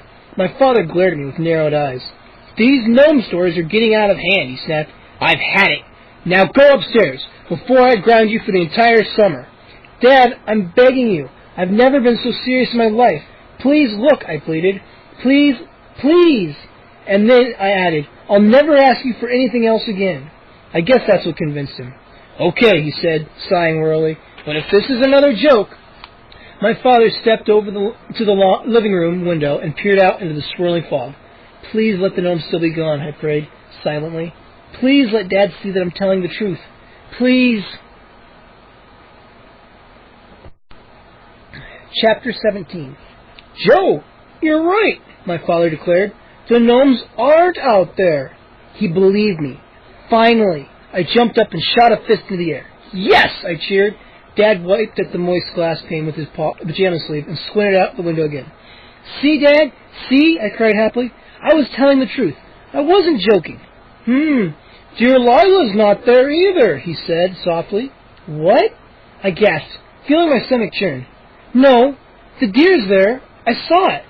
"Hold on a minute," Dad murmured. "Ah, there she is. She was hidden in the fog. And the gnomes, there they are. They're right there, too. They were hidden in the fog. See?" I stared out the window. Two pointy hats broke through the mist. The two gnomes stood dark and tall in their places beside the deer. "No," I moaned. "I know they weren't there. I'm not playing tricks, Dad. I'm not." "Fog can do funny things," Dad said. "One time I was driving through a real pea soup of a fog. I spotted something strange through the windshield. It was shiny and round, and it sort of hovered in the air. Oh boy, I thought. A UFO! A flying saucer! I couldn't believe it." Dad patted me on the back. "Well, my UFO turned out to be a silver balloon tied to a parking meter. Now, Joe, back to this gnome problem." Dad's face turned stern. "I don't want to hear any more crazy stories. They're only lawn ornaments, nothing more, okay? Not another word. Promise?" What choice did I have? "Promise," I muttered. Then I dragged myself up the stairs to bed. What a horrible day and night. My father thinks I'm a liar, our tomatoes are ruined, and Moose isn't allowed to hang out with me anymore. What else could possibly go wrong? I woke up the following morning with a heavy feeling in my stomach, as if I had swallowed a bowl of cement. All I could think about were the gnomes, those horrible gnomes. They were destroying my summer. They were destroying my life. "Forget about them, Joe," I told myself. "Just forget about them." Anyway, today had to be better than yesterday. It sure couldn't be worse. I peered out my bedroom window. All traces of the fog had been buried away by a bright yellow sun. Buster slept peacefully in the grass, his long white rope snaking through the garden. I glanced over to McCall's house. Maybe Moose is outside helping his dad in the garden, I thought. I leaned farther out the window to get a better look. "Oh, no," I moaned. "No." Chapter 18. Globs of white paint splattered all over Mr. McCall's red Jeep. The roof, the hood, the windows, the whole Jeep covered in paint. This meant major trouble. I knew. I pulled on a pair of jeans and yesterday's T-shirt and hurried outside. I found Moose in his driveway, his jaw clenched, shaking his head as he circled the Jeep. "Unbelievable, huh?" he said, turning to me. "When my dad saw this, he had a cow." "Why didn't he park it in the garage?" I asked. Mr. McCall always parks the Jeep in the two-car garage. Moose shrugged. "Mom's been cleaning out the basement and attic for a yard sale. She stuck about 1 million boxes of junk in the garage, so Dad had to park in the driveway last night." Moose patted the roof of the Jeep. "The paint is still sticky. Touch it." I touched it. Sticky. "My dad is steaming," Moose declared. "At first he thought your dad did it. You know, because of the tomatoes. Mom told him that was ridiculous, so he called the police. He said he wouldn't rest until whoever did it is thrown in jail." "He said that?" I asked. My mouth suddenly felt as dry as cotton. "Moose, once the police start to check things out, they're going to blame you and me." Blame us? Are you nuts? Why would they blame us? He demanded. Because we were both outside last night, I said, and everybody knows it. Moose's dark brown eyes flickered with fear. You're right, he said. What are we going to do? I don't know, I replied sadly. I paced back and forth in McCall's driveway, thinking hard. The asphalt felt warm and sticky on my bare feet. I moved to the grass and noticed a line of small white paint spots. Hey, what's this? I cried. I followed the paint trail across the grass over to the petunias, to the corner of my yard. The paint drips ended where the gnome stood, grinning at me. I knew it! I knew it! I cried out. Moose, come look at this trail. The gnome splashed your car and did all the other bad things around here. Lawn gnomes? Moose sputtered. Joe, give up. No one will believe that. Why don't you give it a rest? Check out the evidence, I demanded. The melon seed in the gnome's lips, this trail of white paint. I even found black paint on their fingers, right after your dad found the smiley faces on the casabas. Weird, Moose muttered. Very weird. But lawn gnomes are lawn gnomes, Joe. They don't run around doing mischief. What if we prove they're guilty, I suggested. Excuse me? How would we do that? Catch them in the act, I replied. Huh? This is nuts, Joe. Come on, Moose. We'll do it tonight. We'll sneak out, hide around the side of the house, and watch them. Moose shook his head. No way, he answered. I'm in big trouble after last night. And after the police finish, what kind of trouble will you be in then? Okay, I'll do it, he muttered. But I think this whole thing is a big waste of time. We're going to trap these gnomes, Moose, I told him, if it's the last thing we do. Ah! My alarm clock, it didn't go off, and now it was nearly midnight, and I was late. I promised to meet Moose outside at 11:30. I leaped out of bed, still dressed in my jeans and t-shirt. I grabbed my sneakers and ran outside. No moon, no stars. The front lawn lay blanketed in darkness. The yard was silent. Too silent. I glanced around for Moose. No sight of him. He probably went back inside when I didn't show. What should I do now? Stay out by myself? Or go back to bed? Something rustled in the bushes. I gasped. Joe! Joe! Over here! Moose whispered loudly. He popped his head out from behind the evergreen shrubs in front of my house and waved me over. I slid down next to him. Moose punched me hard in the arm. I thought you chickened out. No way, I whispered back. This was my idea. Yeah, your crazy idea, Moose replied. I can't believe I'm hiding behind a bush in the middle of the night, spying on lawn ornaments. I know it sounds crazy, but... Shh! Did you hear something? Moose interrupted. I heard it. A scraping sound. I reached into the shrub and parted the thick green branches. The needles clawed at my hands and arms. I jerked my arms out quickly. Too quickly. Blood dripped from my fingers where two needles had pierced right through my skin. The scraping sound came closer. My heart pounded in my chest. Closer. Moose and I sat there. We exchanged frightened glances. I had to look. I had to see what was making those sounds. I parted the needles once again and stared through the massive needled branches. Two small glowing eyes met mine. Get it, Moose! Get it! I cried. Moose jumped up from behind the bush just in time to see it scamper away. A raccoon! It was only a raccoon! I let out a long sigh. Sorry, Moose. He sat there a while longer. And we sat there a while longer. We parted the branches every few minutes to check on the gnomes. My arms were scratched raw from the rough needles, but the gnomes hadn't budged. They stood grinning into the night in their silly suits and caps. I groaned. My legs felt stiff and cramped. Moose checked his watch. We've been out here for over 2 hours, he whispered. Those gnomes aren't going anywhere. I'm going home. Wait a little longer, I begged him. We'll catch them. I know we will. You're a pretty good guy, Moose said as he parted the bushes for the millionth time. So I hate to tell you this, Joe, but you're as crazy as... He didn't finish his sentence. His mouth dropped open, and his eyes nearly popped out of his pudgy head. I peered into the shrubs, in time to see the gnomes come to life. They stretched their arms over their heads and stroked their chins. They shook out their legs and smoothed out their shirts. They're moving, Moose cried, too loudly, and then I lost my balance and fell, right into the bush. They've seen us, I realized. Now what? Chapter 19. No! Oh, man, no! Moose whispered. He tugged me to my feet. They're moving! They're really moving! Squinting through the branches, we both stared in horror at Hap and Chip. The gnomes bent their knees, limbering up. Then they each took one stiff step, then another. I was right. They are alive, I thought. Very alive. And they're coming for Moose and me. We have to run, I told myself. We have to get out of here. But neither of us could take our eyes off the lawn gnomes. Living lawn gnomes. The full moon suddenly appeared low over the trees. The front lawn lit as if something had turned on a spotlight.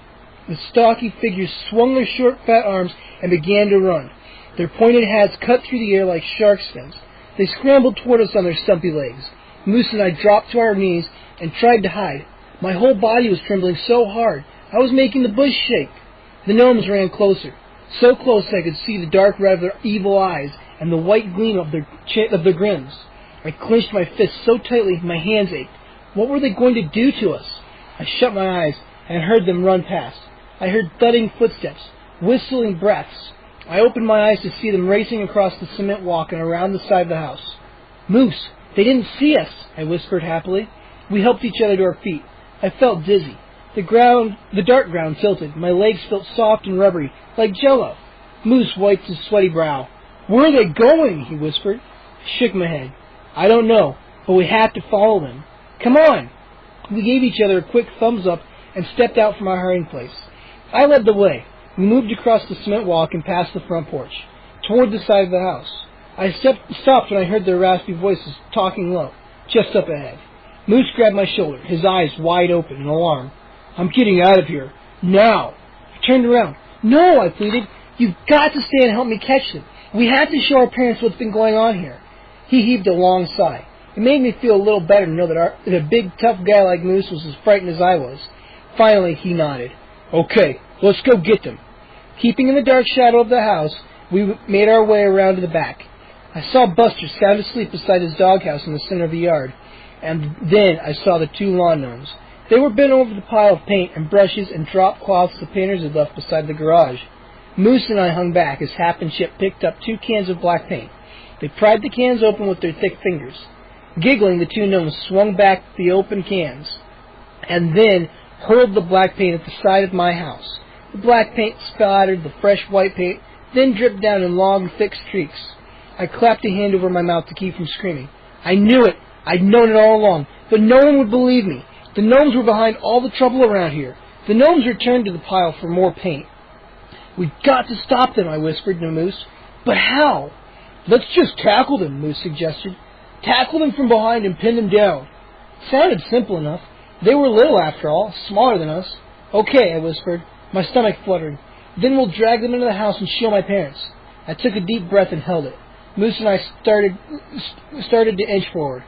Closer. Closer. If only my legs weren't wobbling like rubber bands. Closer. And then I saw Moose go down. He toppled forward and hit the ground hard, letting out a loud oof. It took me a second to see that he had tripped over Buster's rope. He struggled to get to his feet, but the rope had tangled around his ankle. He reached down with both hands, gave it a hard tug, and woke up Buster. Roof! Roof! Buster must have seen the gnomes because he started barking his head off. The gnomes spun around and fixed their eyes on us. In the bright moonlight, their faces turned hard and angry. Get them! Chip growled. Don't let them escape! Chapter 20. Run! I screamed. Moose and I bolted toward the front of the house. Buster was still barking his head off, and over the barking I heard shrill giggles. The gnomes giggled as they chased after us. Their feet slapped sharply on the grass. I glanced back, saw their stubby legs moving fast, a blur of motion. I pumped my legs, gasping for breath, and rounded the side of the house. I could hear the high-pitched giggles of the 2 gnomes close behind us. Help! Moose cried. Somebody help us! My mouth hung open. I struggled to breathe. They were gaining on us. I knew I had to run faster, but my legs suddenly felt as heavy as bricks. Help! Moose called.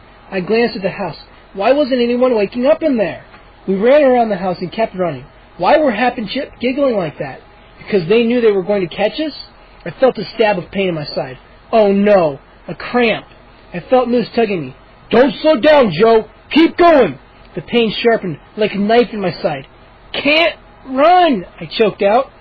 Joe, keep going. Don't stop, Moose cried, frantically pulling my arm. But I doubled over, holding my side. It's all over, I thought. And they've got me. And then the front door swung open. The porch lights flashed on. "What's going on here? What's going on out here?" a familiar voice called. "Mindy." She stepped out, pulling at the belts of her pink bathrobe. I saw her squint in the darkness. "Mindy," I called. "Mindy, watch out!" Too late. The gnomes grabbed her.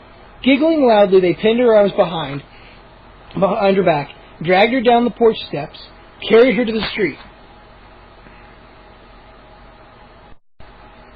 Chapter 21. Mindy thrashed her arms and kicked her legs, but the giggling gnomes had surprising strength. "Help me," Mindy called back to Moose and me.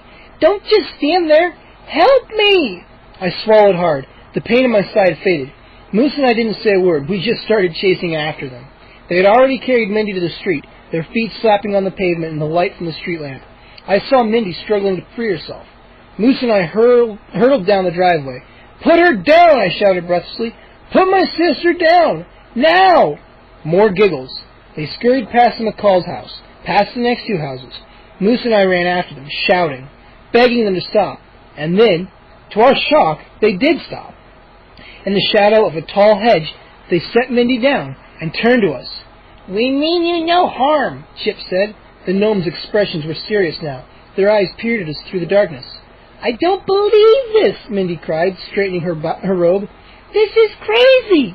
Crazy!" "Tell me about it," I muttered. "Please listen to us," Hap rasped. "We mean you no harm," Chip repeated. "No harm!" Mindy shrieked. "No harm! You just dragged me from my home! You! "We only wanted to get your attention," Hap said softly. "Well, you've got it!" Mindy exclaimed. "We mean you no harm," Chip said once again. "Please believe us." "How can we believe you?" I demanded, finally finding my voice. "Look at all the trouble you've caused. You've ruined the gardens. You've splashed paint everywhere. "We can't help it," Hap interrupted. "We really can't," Chip echoed. "You see, we're mischief elves." "You're what?" Mindy cried. "We're mischief elves. We do mischief. That's our mission in life," Hap explained. "Wherever there is mischief in the world, we're there," Chip added. "Mischief is our job. We can't help ourselves." He bent down and broke off a chunk of the concrete curb. Then he pulled open the mailbox across from us and shoved the piece of concrete inside. "See? I can't help myself. I have to do mischief wherever I go." Hap giggled. "Without us, the world would be a pretty dull place, wouldn't it?" "It would be a much better place," Minnie insisted, crossing her arms in front of her. Moose still hadn't said a word. He just stood there and stared at the two talking lawn gnomes. Hap and Chip made pouty faces. "Please don't hurt our feelings," Chip rasped. "Our life isn't easy." "We need your help," Hap added. "What do you want us to help you do your mischief?" I cried. "No way! You've already gotten me into major trouble." "No, we need you to help us get our freedom," Chip said solemnly. "Please listen and believe." "Listen and believe," Hap echoed. "We lived in a land far from here," Chip began, "in a forest deep and green. We guarded the mines and protected the trees. We performed our mischief innocently, but we also did a lot of good. We were hard-working people," Hap told us, scratching his head, "and we were happy in our forest home. But then the mines were closed and the forests were cut down," Chip continued. "We were captured, kidnapped, and taken far from home. We were shipped to your country and forced to work as lawn ornaments." "Slaves," Hap said, shaking his head sadly. "Forced to stand all day and night." "That's impossible," Mindy cried. "Don't you get bored? How do you stand so still?" "We go into a trance," Chip explained. "Time passes without our realizing it. We come out of the trance at night and go about doing our job." "You mean mischief," I declared. They both nodded. "But we want to be free," Hap continued. "To go where we want, to live where we choose. We want to find another forest where we can live in freedom." Two tiny gnome tears rolled down his fat cheeks. Chip sighed and raised his eyes to me. "Will you help us?" "Help you do what?" I demanded. "Help our friends and us escape," Chip replied. "There are 6 others," Hap explained.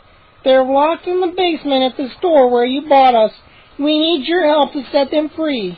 We can climb into the basement window, his friend continued, but we are too short to climb back out, and too short to reach the doorknob to let ourselves out through the door. Will you help us escape? Hap pleaded, tugging the bottom of my t-shirt. You just have to climb down in the basement, then help our 6 friends out of the basement door. Please help us, Chip begged, tears in his eyes. Then we'll be gone to a deep forest, and we will never cause you any more mischief. That sounds good to me, Mindy exclaimed. So you'll do it? Hap squealed. They both began tugging at us, chirping. Please, please, please, please, please. Moose, Mindy, and I exchanged troubled glances. What should we do? Chapter 22. Please, please, please. Let's help them, Moose said, finally finding his voice. I turned to Mindy. I didn't usually ask her advice, but she was the oldest. What do you think? Mindy bit her lower lip. Well, look how much Buster hates to be tied up, she said. He only wants to be free. I guess everything deserves to be free, even lawn gnomes. I turned back to the gnomes. We'll do it, I declared. We'll help you. Thank you, Chip cried happily. He threw his arms around Hap. You don't know what this means to us. Thank you, thank you, thank you, Hap squealed. He leapt into the air and clicked the heels of his boots together.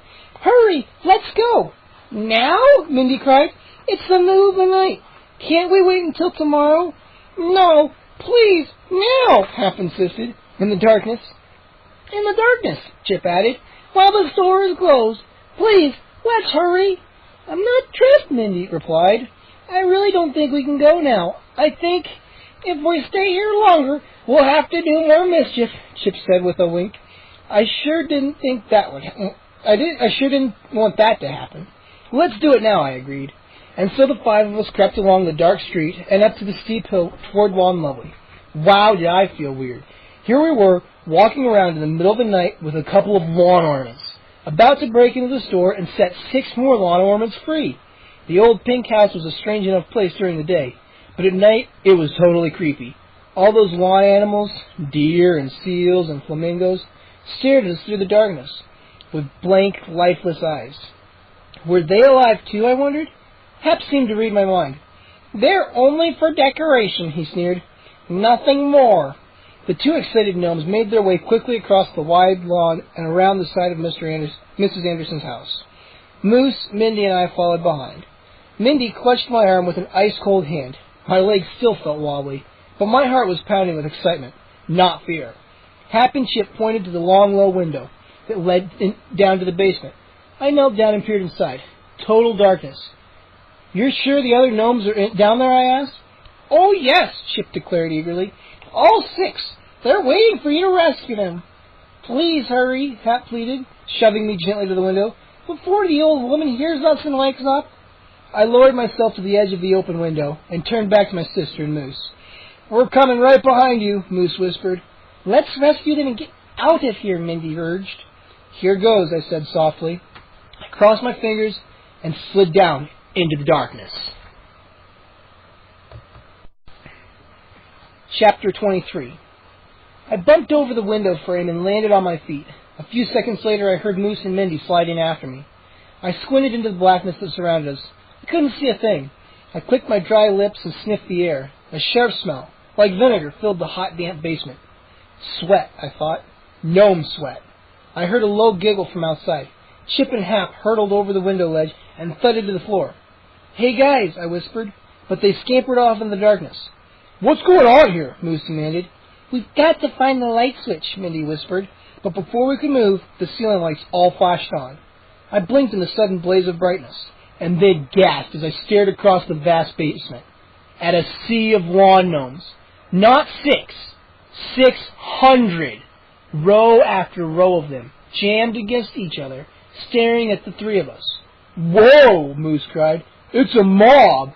Hap and Chip lied to us, I cried. Their shirts were different colors, but the lawn gnomes all looked exactly alike. They all wore pointed caps and black belts. They all had staring red eyes, wide noses, grinning lips, and large pointy ears. I was so startled to see so many of the ugly creatures, it took me a while to spot Hap and Chip. Finally, I saw them at the side of the room. Hap clapped his hands 3 times, and 3 more times. Short, sharp claps that echoed off the basement walls. And then the crowd of gnomes came to life, stretching and bending, grinning and giggling, chattering in shrill, excited voices. Mindy grabbed my arm. "We've got to get out of here!" I could barely hear her over the chattering, giggling mob of gnomes.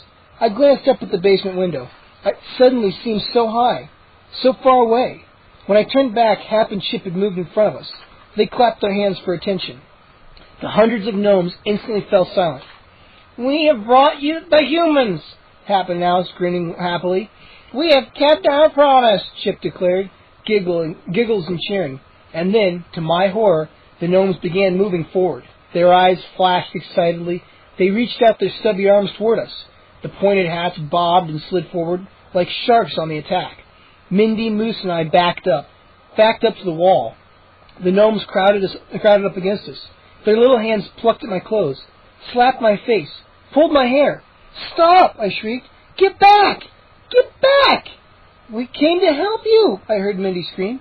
"Please, we came to help you escape!" Loud giggling. "But we don't want to escape," a grinning gnome declared. "Now that you're here, it's going to be so much fun!" Chapter 24. Fun? What did he mean by fun? Hap and Chip pushed their way back to the front and stepped up beside us. They clapped their hands together, silenced the giggling, chattering crowd. The basement instantly turned silent. "You tricked us!" Mindy screamed at the 2 gnomes. "You lied to us!" They giggled in reply and slapped each other's shoulders gleefully. "I can't believe you fell for our sad story," Hap said, shaking his head. "We told you we're mischief gnomes," Chip sneered. "You should have known we were playing mischief." "Great joke, guys," I said, forcing a hoarse laugh. "You fooled us. Way to go. So now, let us go home, okay?" "Yeah, let us go home," Moose insisted.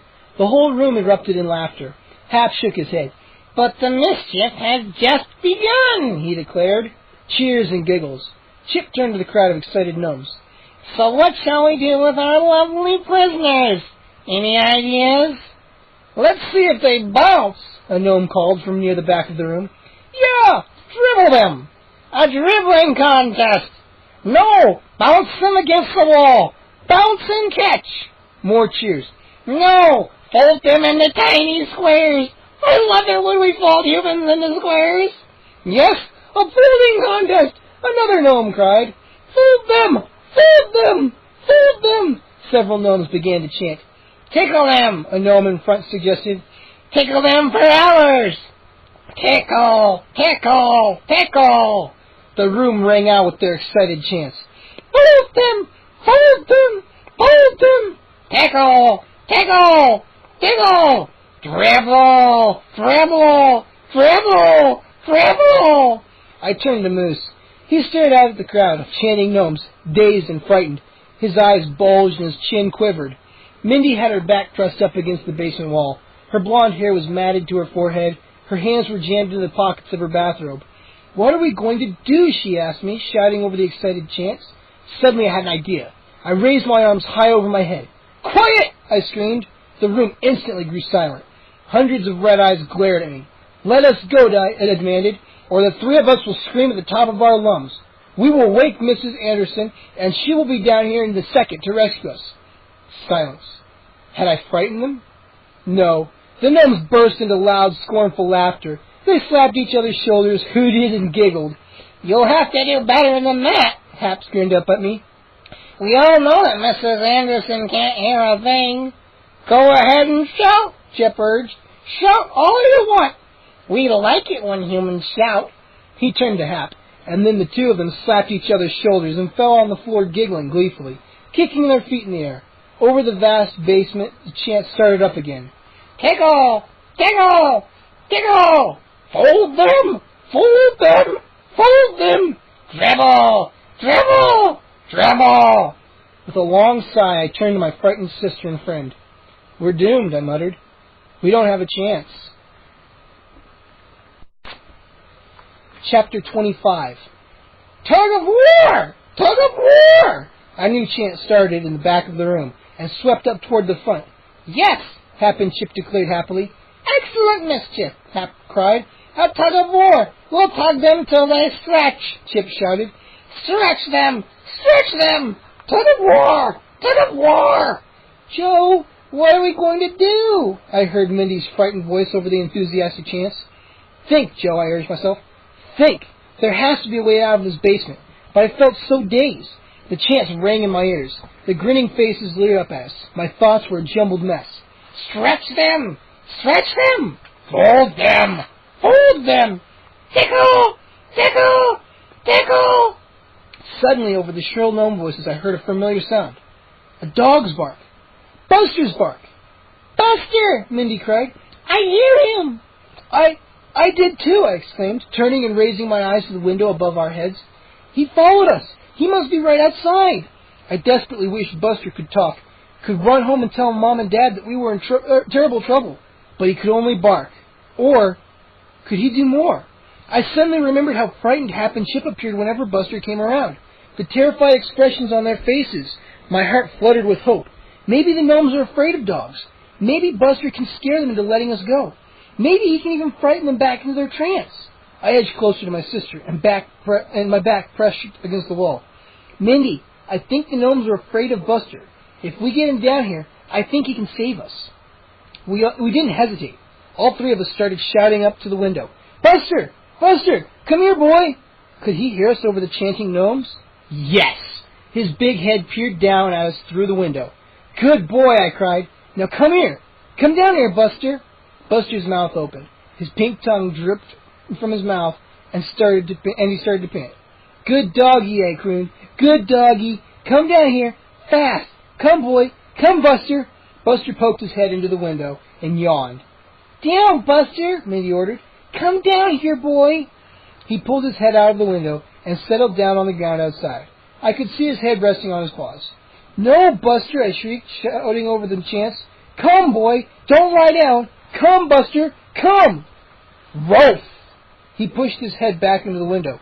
Farther. Farther. "That's a boy. Come on," I pleaded. "A little more. A little more. If you come down here, I'll feed you doggy treats 5 times a day." Buster cocked his head to the side and sniffed at the damp, sweaty air of the basement. I held my arms out to the dog. "Please, Buster, you're our last chance. Please, hurry, come down here." To my dismay, Buster pulled his head out of the window, turned, and trotted away. Chapter 26. Mindy and Moose let out long, disappointed sighs. "Buster deserted us," Mindy said softly. Her shoulders sagged. Moose dropped to his knees on the floor, shaking his head. "Trampoline! Trampoline!" The chant had changed. Hap grinned up at us. "Maybe we'll use you for trampolines. That would be fun." "It's almost time for a vote," Chip added, rubbing his hands together eagerly. "Trampoline! Trampoline! Tug of war! Tug of war!" I held my hands over my ears, trying to block out the sound of their shrill voices. Silence. Please let me have silence, I thought. Silence. The word gave me an idea. Silence. Buster's dog whistle was silent. Suddenly I knew how to bring Buster back. "Mindy," I cried, "the dog whistle! Buster always comes when I blow the dog whistle." Mindy raised her head and brightened. "That's right," she cried. "Hurry, Joe!" I grabbed for the shiny metal whistle under my T-shirt. It felt slippery with sweat. This has to work, I thought to myself. It has to bring Buster back. I pulled the whistle out. "The whistle!" several gnomes shrieked. The room instantly grew silent. I raised the whistle to my lips. "Quick! Blow it!" Mindy screeched. To my surprise, Hap and Chip both dove at me. They leapt up and slapped at the whistle. The whistle spun out of my hands. "No!" I cried in despair. I grabbed frantically for it, but it rolled and tumbled away, sliding across the basement floor. Chapter 27. Mindy, Moose, and I all dove for it, but the gnomes were quicker. A gnome in a bright blue shirt raised the whistle, clutched tightly in his little fist. "I've got it!" "No, you don't!" Moose cried. He leapt at the gnome, tackled him around the knees. The gnome let out a yelp as he went toppling to the floor. The dog whistle fell from his hand. and bounced across the hard floor towards me. I scooped it up, started to raise my lips. 3 gnomes leapt onto my shoulders, giggling and grunting. "No!" I uttered a cry as they batted the whistle from my hand. I dropped to the floor, 3 gnomes on top of me. I finally shook them off and jumped to my feet, my eyes searching for the whistle. I saw a bunch of gnomes diving for the floor, scrambling for it. A few feet away, Moose struggled against 4 or 5 gnomes who had formed a line to block him. Mindy was battling another group of gnomes who held her back, their tiny hands around her legs and waist. And then I saw Hap raise the whistle high. The gnome stepped back, clearing a circle around him. Hap set the whistle in front of him on the floor. Then he raised his foot high. He was about to crush it. "No!" Another long cry escaped my throat. I scrambled over to the floor, half crawling, half flying. As Hap's heavy plaster foot came down, I stretched out my hand, fumbled for the whistle, grabbed it, rolled away as the gnome's foot trampled down heavily. It thudded inches from my head. I sat up, raised the whistle to my lips, and blew as hard as I could. Now what? Would the whistle work? Would Buster come running to rescue us? Chapter 28. I blew the silent whistle again and turned to the window. "Buster, where are you?" The gnomes must have been asking the same question because they froze in place too. The excited chattering, giggling, and chanting stopped. The only sound I could hear was my own shallow breathing.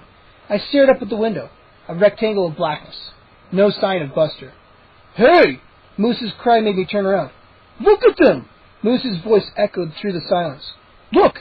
They all froze!" "Oh, look! They all froze!" Mindy declared. She placed both hands on the red cap of a gnome and pushed the gnome over. It clattered to the floor and didn't move. A hunk of plaster. "I don't get it." Moose scratched his crude cut. Still gripping the dog whistle tightly, I moved around the room, examining the frozen gnomes, pushing them over, enjoying the silence. "Back in this trance state," Mindy murmured. "But how?" Moose demanded. "Buster never showed up.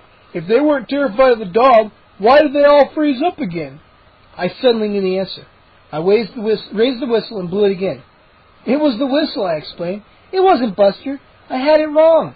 They were afraid of the whistle, not the dog." "Let's get out of here," Mindy said softly. "I never want to see another lawn gnome as long as I live." "Wait till I tell my parents about this," Moose declared. "Whoa," I cried, grabbing his shoulder. "We can't tell anyone about this. No way." "Why not?" he demanded. "Because no one will believe it," I replied. Moose stared at me for a long moment. "You're right," he agreed finally.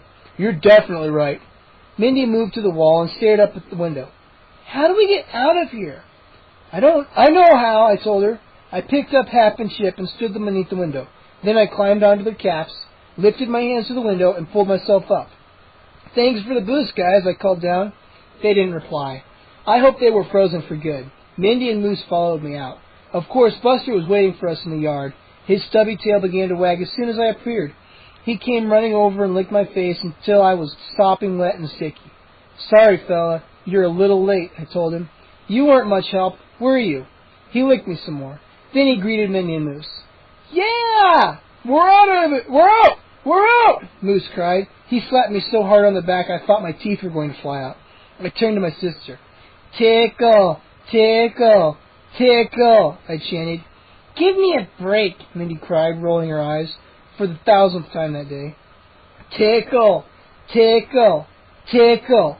I made tickling motions with my hand and started to chase her down the street. "Joe, stop it! Don't tickle me! I'm warning you!" Tickle! Tickle! Tickle! I knew I'd never forget those high-pitched chants. I knew I'd hear them in my dreams for a long, long time. The next evening, Mindy and I were watching MTV in the den when Dad came home. "Be nice to your dad," Mom had warned us earlier. "He's very upset that somebody stole his 2 lawn gnomes." Yes, the 2 gnomes were missing when he woke up. Big surprise. Mindy and I were so happy we didn't have a single argument all day. And now we were happy to see Dad, except that he had a strange expression on his face. "I've brought home a little surprise," he announced, glancing guiltily at Mom. "Now what?" she demanded. "Come and see." Dad led us out to the front lawn. The sun was disappearing behind the trees, and the sky was angry. But I could still see clearly what Dad had purchased at Lawn Lovely this time. An enormous brown plaster gorilla, at least 8 feet tall, with gigantic black eyes and a bright purple chest. The gorilla had paws the size of baseball mitts and a head as big as a basketball. "It's the ugliest thing I ever saw," Mom cried, both hands pressed to her face. "You're not really going to put that horrible monster in our front yard, are you, dear?" Anything is better than those lawn gnomes, I thought.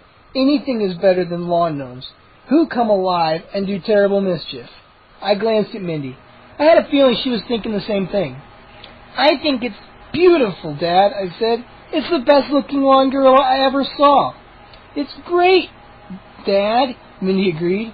Dad smiled. Mom turned and hurried back to the house, shaking her head. I glanced up at the gorilla's enormous purple and brown painted face. "Be a good gorilla," I murmured. "Don't be like those awful gnomes." Then, as I started to turn away, the gorilla winked at me. The end.